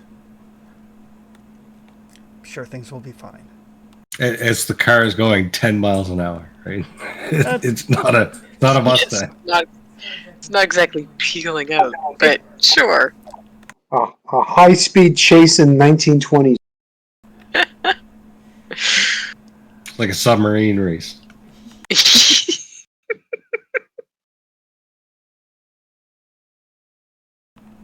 All right, but you guys can safe and sound make it back to your hotel. All right, I think step one is for smart people to look at all this stuff we stole because stupid people stole it. What did you people do? You were going in to look around. I'm not stupid. This just What is is all not my this area stuff? of expertise. What is, as Evelyn's driving, what is all this stuff that you've jumped into the car? Right, so The plan wasn't to steal a bunch of things. The plan is that you two were going to look around. The problem is that Luther wanted to take one thing, and if you're going to take one thing that was probably key to the room, in for a penny, in for a pound. yeah, Salvatore said if I wanted the statue of Cthulhu, we had to take everything. Evelyn's just staring at them in the rear view mirror, incredulous. That's Russian pragmatism. I'm sorry, there was one gigantic hideous statue, and there was a smaller hideous statue. Luther wanted the small one, which was being shipped out somewhere. I'm certain that before they put that crate into a truck, they would have noticed that it's not as heavy as it should be, so it probably would have been found out regardless. And so you took everything just in case? Kind of. I took things that I thought could be useful. I found knives Like? and books and scrolls. I found a lot of money, a gun, fake passports, which we might have to use at some point. Oh, we might now. We might have just from breaking into this place. Mm-hmm. They're trying to kill us already. How bad could it get? If I had time, I would have tried to draw some of the strange symbols that I saw, but we didn't have the implements to do that. I'm trying not to think of how bad it could get. Oh, don't touch the statue. It makes your arms tingle. It's kind of fucked. I have no intention of touching any of it. All kinds of Peru stuff here. I want to take a look at the statue. And I'm totally touching it. Not yet, and no, don't. I Give me a sanity cannot roll. recommend.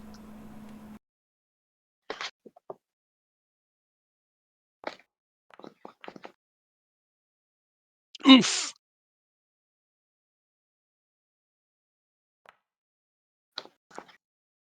Bill only loses 1 point of sanity. But yeah, there's something about this like little bulbous dragon-like tentacled creature that you can't quite turn your eyes away from. It is kind of oily, although your fingers aren't wet when you pull them away. And it's cool to the touch, and when you touch it, your arm tingles.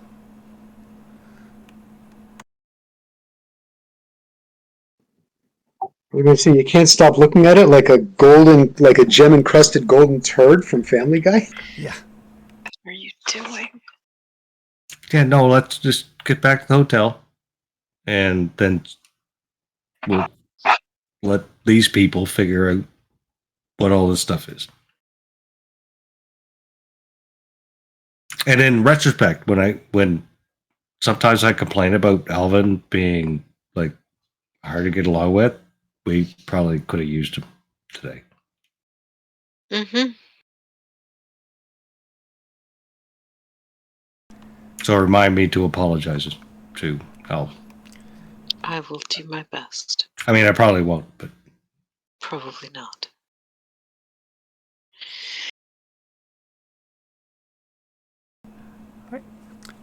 So, you get back to your hotel, kind of like get everything to your room, kind of dump everything out on the bed. Can you put the list of things they stole in the chat, Chris, just so I can... Barely. I can after the fact because there's a fair bit. Okay. Yep. That's what I was afraid of. Nice. Ne'er-do-wells. Did you guys steal the boxes with the 3-day supply of food and water? I think if it wasn't nailed down, they stole it. No, I wouldn't have wasted my time on that stuff. Okay.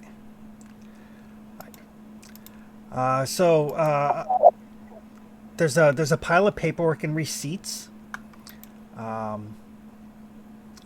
The important ones. There's one for Henson Manufacturing in Derby. For wood, coal, iron ingots, copper wiring, and a cast iron safe. That is actually in the found handouts folder. There is a receipt from Ferris Brothers Trucking for a 6-month rental of a truck. Holy.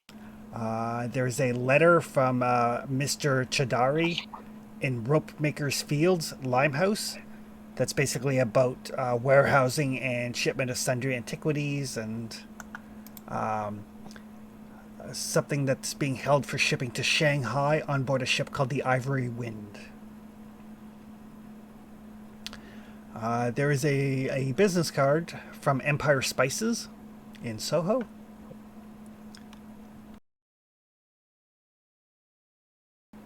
There is the ugly tentacled statue thing, which those of you seeing it for the first time can give me Cthulhu Mythos rolls and sanity rolls. Do they mention the food and water?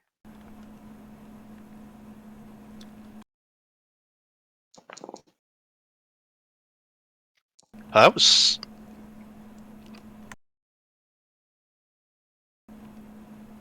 Probably don't mention the food and water unless they do. I mean, Like that's why I was asking. That's Luther and Salvador, are you mentioning the food and water? Yeah, there was food and water there along with clothing, robes, a bunch of other things.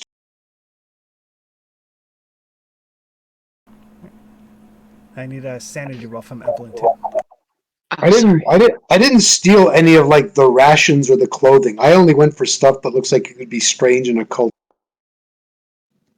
Wow, And, failed that. and the guns and the passport and the money. Okay. That is a 1 point of sanity loss for Evelyn.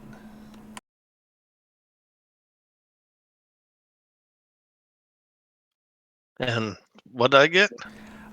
You had already failed the sanity roll, so you don't lose sanity twice for seeing the same thing. Okay. So 1 point to each of you. Why would they have had food and water?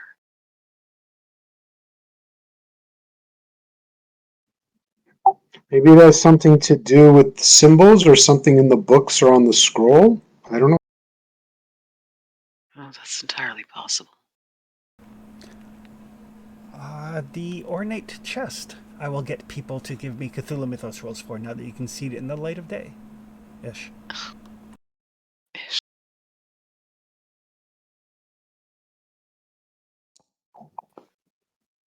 Sorry, because you said mythos? Yep.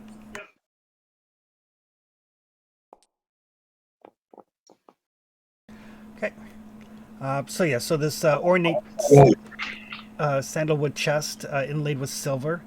The creatures depicted, you're not sure what they are. They are definitely not human. They're like ape lizard things with very, very long arms. And inside that chest are two very ornate silver daggers.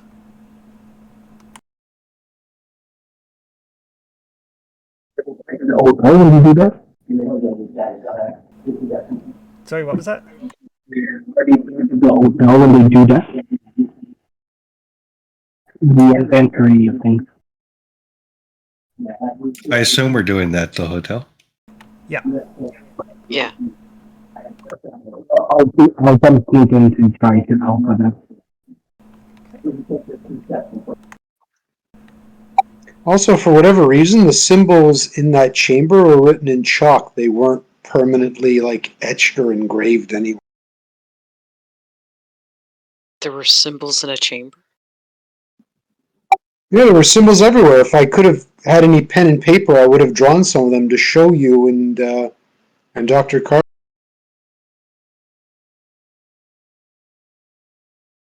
What do you mean when you say chamber? Like, describe to me the room.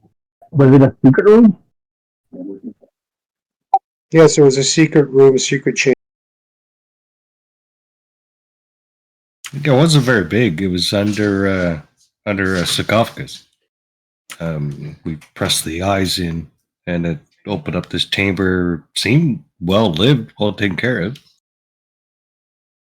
Oh, so this wasn't in the chamber that Bill saw. No, it was underneath. Oh. But the path to that chamber that Bill was or Alvin noticed was the path only led to that spot.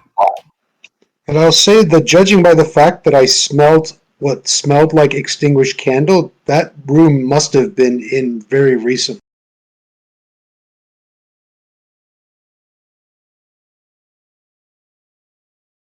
Were there any windows or anything? Because if they had candles lit just before the shipment went out, the smell might linger. Since I deal with candles. It was fairly underground. You notice any windows, Chris? No, it was underground. Like you guys went from the ground floor downstairs into a basement. No, this was completely underground. There was no windows or like portals out or anything like that. Any opening. Chris? Yep. Being a parapsychologist, I do seances and things and have candles lit fairly often. Would the smell linger that long?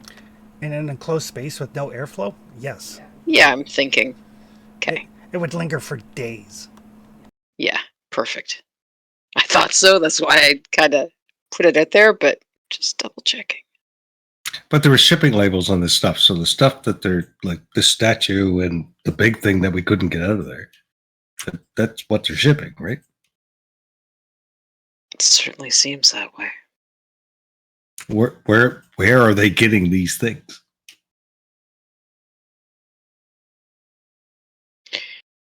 They do have to be coming from somewhere.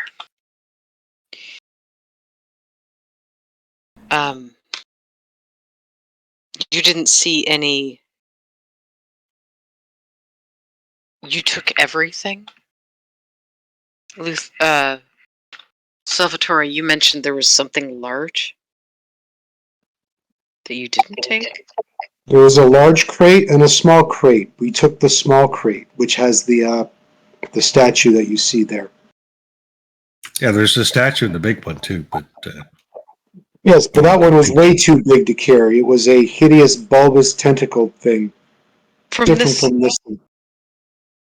Right. From this receipt, though, they've been doing this for almost 6 months.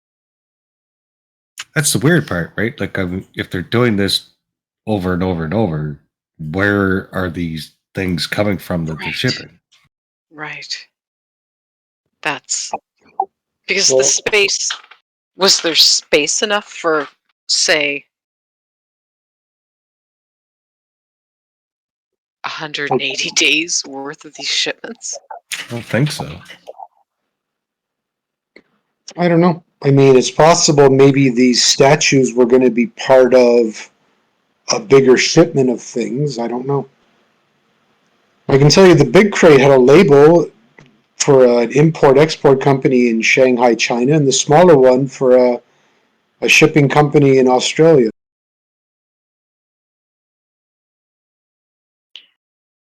Rather diverse recipients.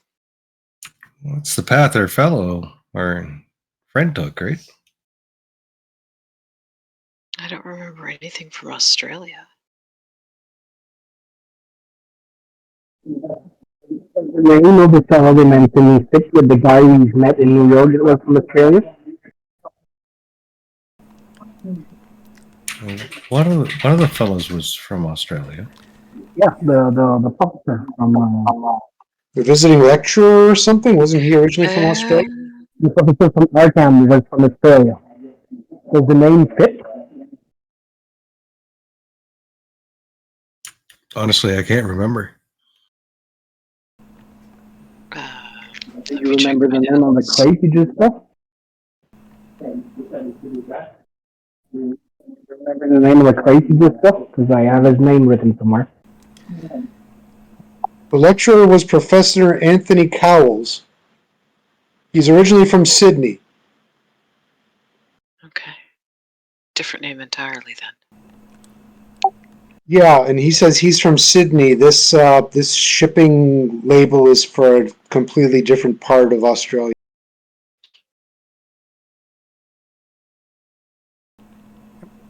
And as you continue to catalog the stuff that was stolen, there's 10 scrolls. Sorry, 15 scrolls.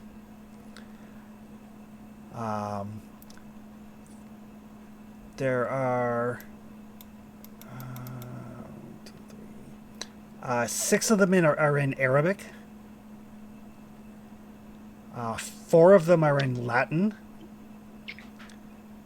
2 of them are in medieval French. 1 of them is in Greek. 1 of them is in Egyptian hieroglyphs. And 1 of them is in Old English.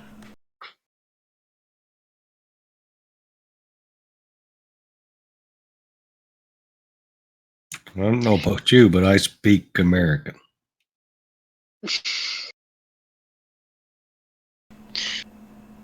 I can read Spanish. Not terribly well, but Times, so I can probably extrapolate from ancient times. I'll probably need some reference. And I can check the rest. Maybe there's some stuff that fits with what I know. Let me full scroll that. Hey, Chris, quick question. You mentioned that we found vials of something. Are those vials different than the stone jars? The vials were like dried blood. But the stone jars, people can give me a Cthulhu Mythos roll on. Nope, I'm done rolling. I gotta work tomorrow. Go to bed. I'll give it a shot. Luther's not looking at anything else. He's got mechanic stuff to do. I don't know anything about it.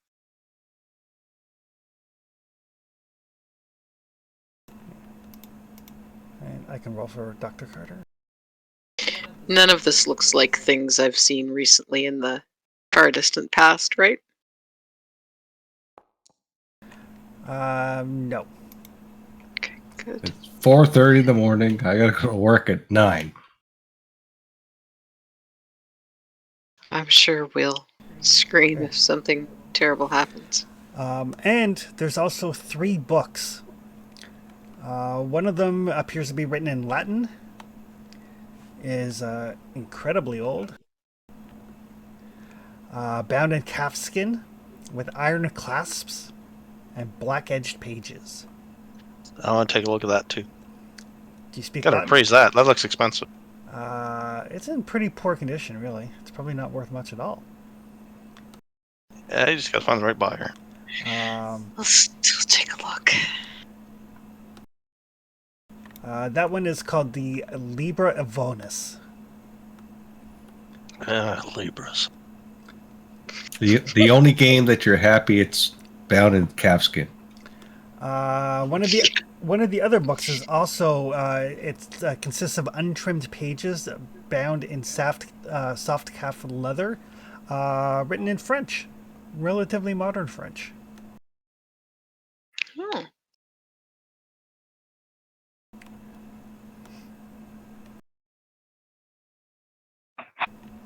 Well, I'm sure the Canadian can speak I do French. speak French. And the last book is written in English, bound in goatskin with woven papers. This book smells vaguely of sulfur. Oh, this seems particularly nasty.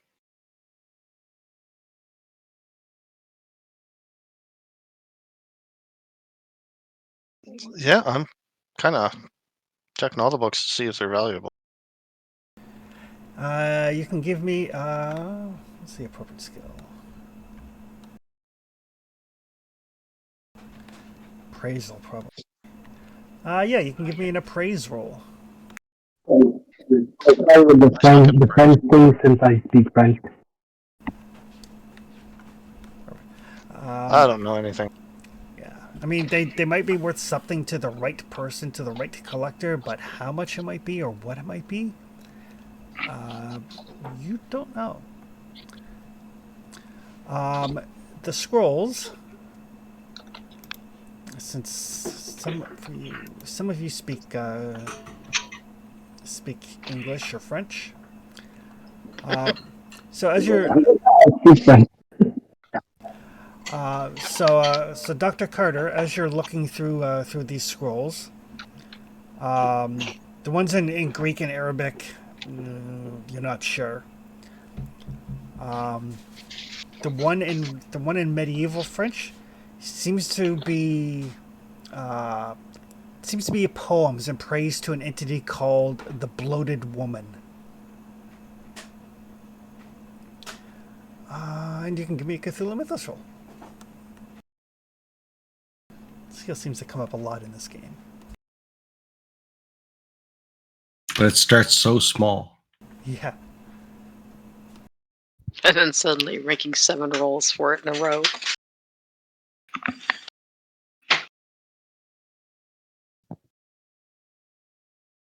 Well, that's tied to sanity, I think, right? It is. I lost sanity for the first time because of Cthulhu Mythos thing last game. I don't know if that's supposed to raise my Cthulhu Mythos the first time it happened. Yes, did we not do that? We didn't. So yes, that adds 5 to your Mythos. I still didn't get the roll. I would have 5 more. Yep, so it'd be up to 13.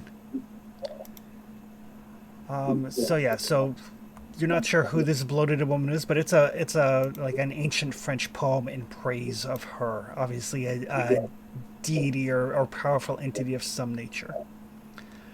The ones in Old English that you guys can kind of stumble through reference the bloody tongue. You guys are familiar with the bloody tongue from your time in New York.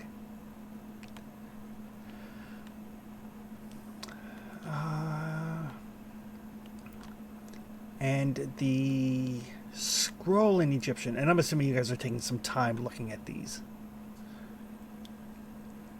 Oh, yeah. I think yeah, Dr. Carter does speak Egyptian. Dr. Carter can give me an Egyptian roll.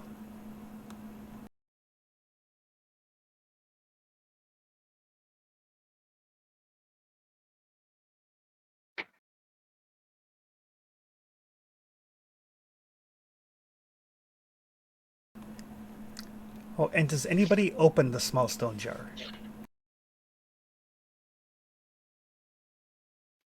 I'll give it a good shake. Nope, gotta work tomorrow. I'll give it a good shake, and if nothing sounds too crazy, I'll open it. Yeah, it sounds vaguely empty. Yeah, I'll open it up. Vaguely empty. Nothing rattling around in there, right? Suddenly, Bill gets sucked into the jar. What is vaguely empty?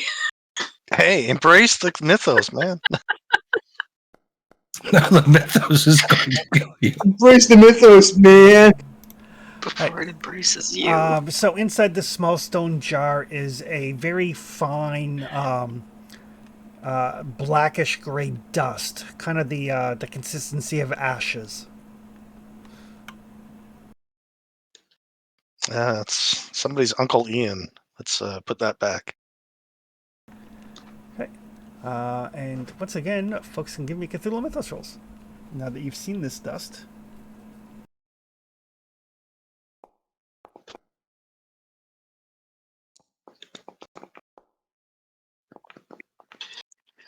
It's just the ashes. Ooh, good one, Oh Evelyn. no.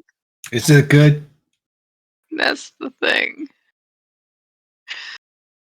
Are these human ashes? At best. I'm sure they probably are. Give me one sec.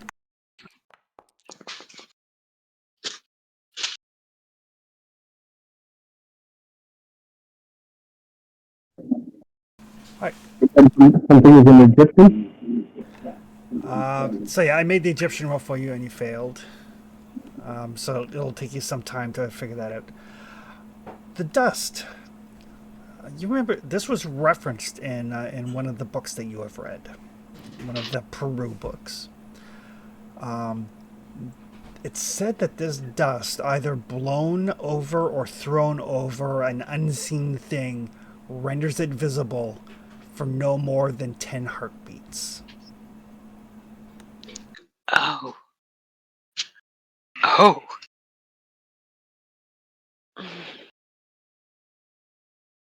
Does it say how much of the dust has to be used? You would guess there's enough in this jar for 5 uses.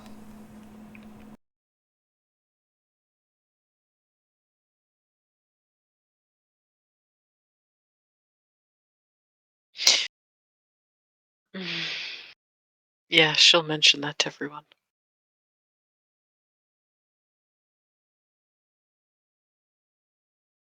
It's kind of far-fetched, isn't it?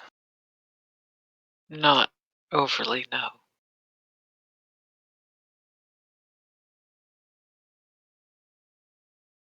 It's not that far from what is used in my field of work.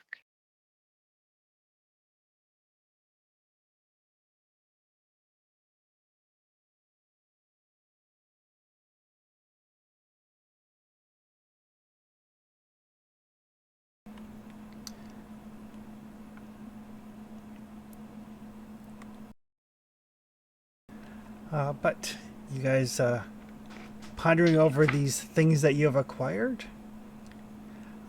you have definite solid leads tying the Penhew Foundation to Limehouse docks and specifically to a ship called the Ivory Wind.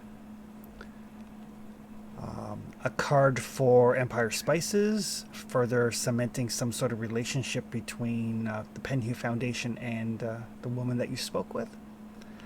And a wide variety of things related to the Cthulhu mythos. A very wide variety. So we'll call game there. You guys can get a night's sleep, and Luther can plan to go to work in the morning, and we'll see what the next day brings. Can't believe we lived through all that. But we'll do that tomorrow. Well, in common parlance, stealing all of this stuff is what we refer to as kicking the hornet's nest. Mm-hmm. Just a little bit. So we'll see. Time to escalate. Well, Time to get out of town. there's no doubt that things will escalate at this point. Well, They shouldn't have tried to kill us. we do have a China lead. You do have leads And to Australia. China. You have leads to China and Australia, and as was pointed out, where are these artifacts coming from? Yeah. Questions for the next game? Yep. So we will see everybody next week. All right, Oh, thank good you, night, guys. everybody. We'll see you on the next one. Have a good Night, night. guys. We're not doing development or anything? Oh, luck refresh. Yes, I almost forgot. Oh, no. Jesus, Yeah, we here need we go. Luther here for that, just in case. Give me 1 sec. There we go. And you said you're going to put the list of everything in the England clues in Discord? Yeah, I will. I will add it to the Discord. Perfect, thank you. Ooh, Luther's luck is up to 5 now. Wow, that's like 150%. If you could argue that it's really matters so much. Holy cow, Dr. Carter got 7. Or 6, depending. There's 2 rules there for him. I forget, when are we able to improve our skill? In between chapters, basically, when you leave England for wherever you go to next. So basically never. Oh, we did on the boat ride here. Yeah, you gain what, 11, 12 points among 4 skills. So Yep. it's a long haul, basically. Yeah, decent amount, though. I mean, all things considered. It's a long chronicle. It's a slow grow.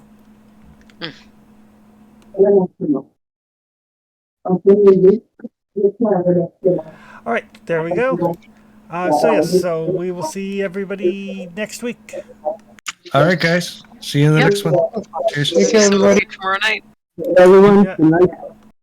Hey, Have a good evening, have folks. fun on your trip.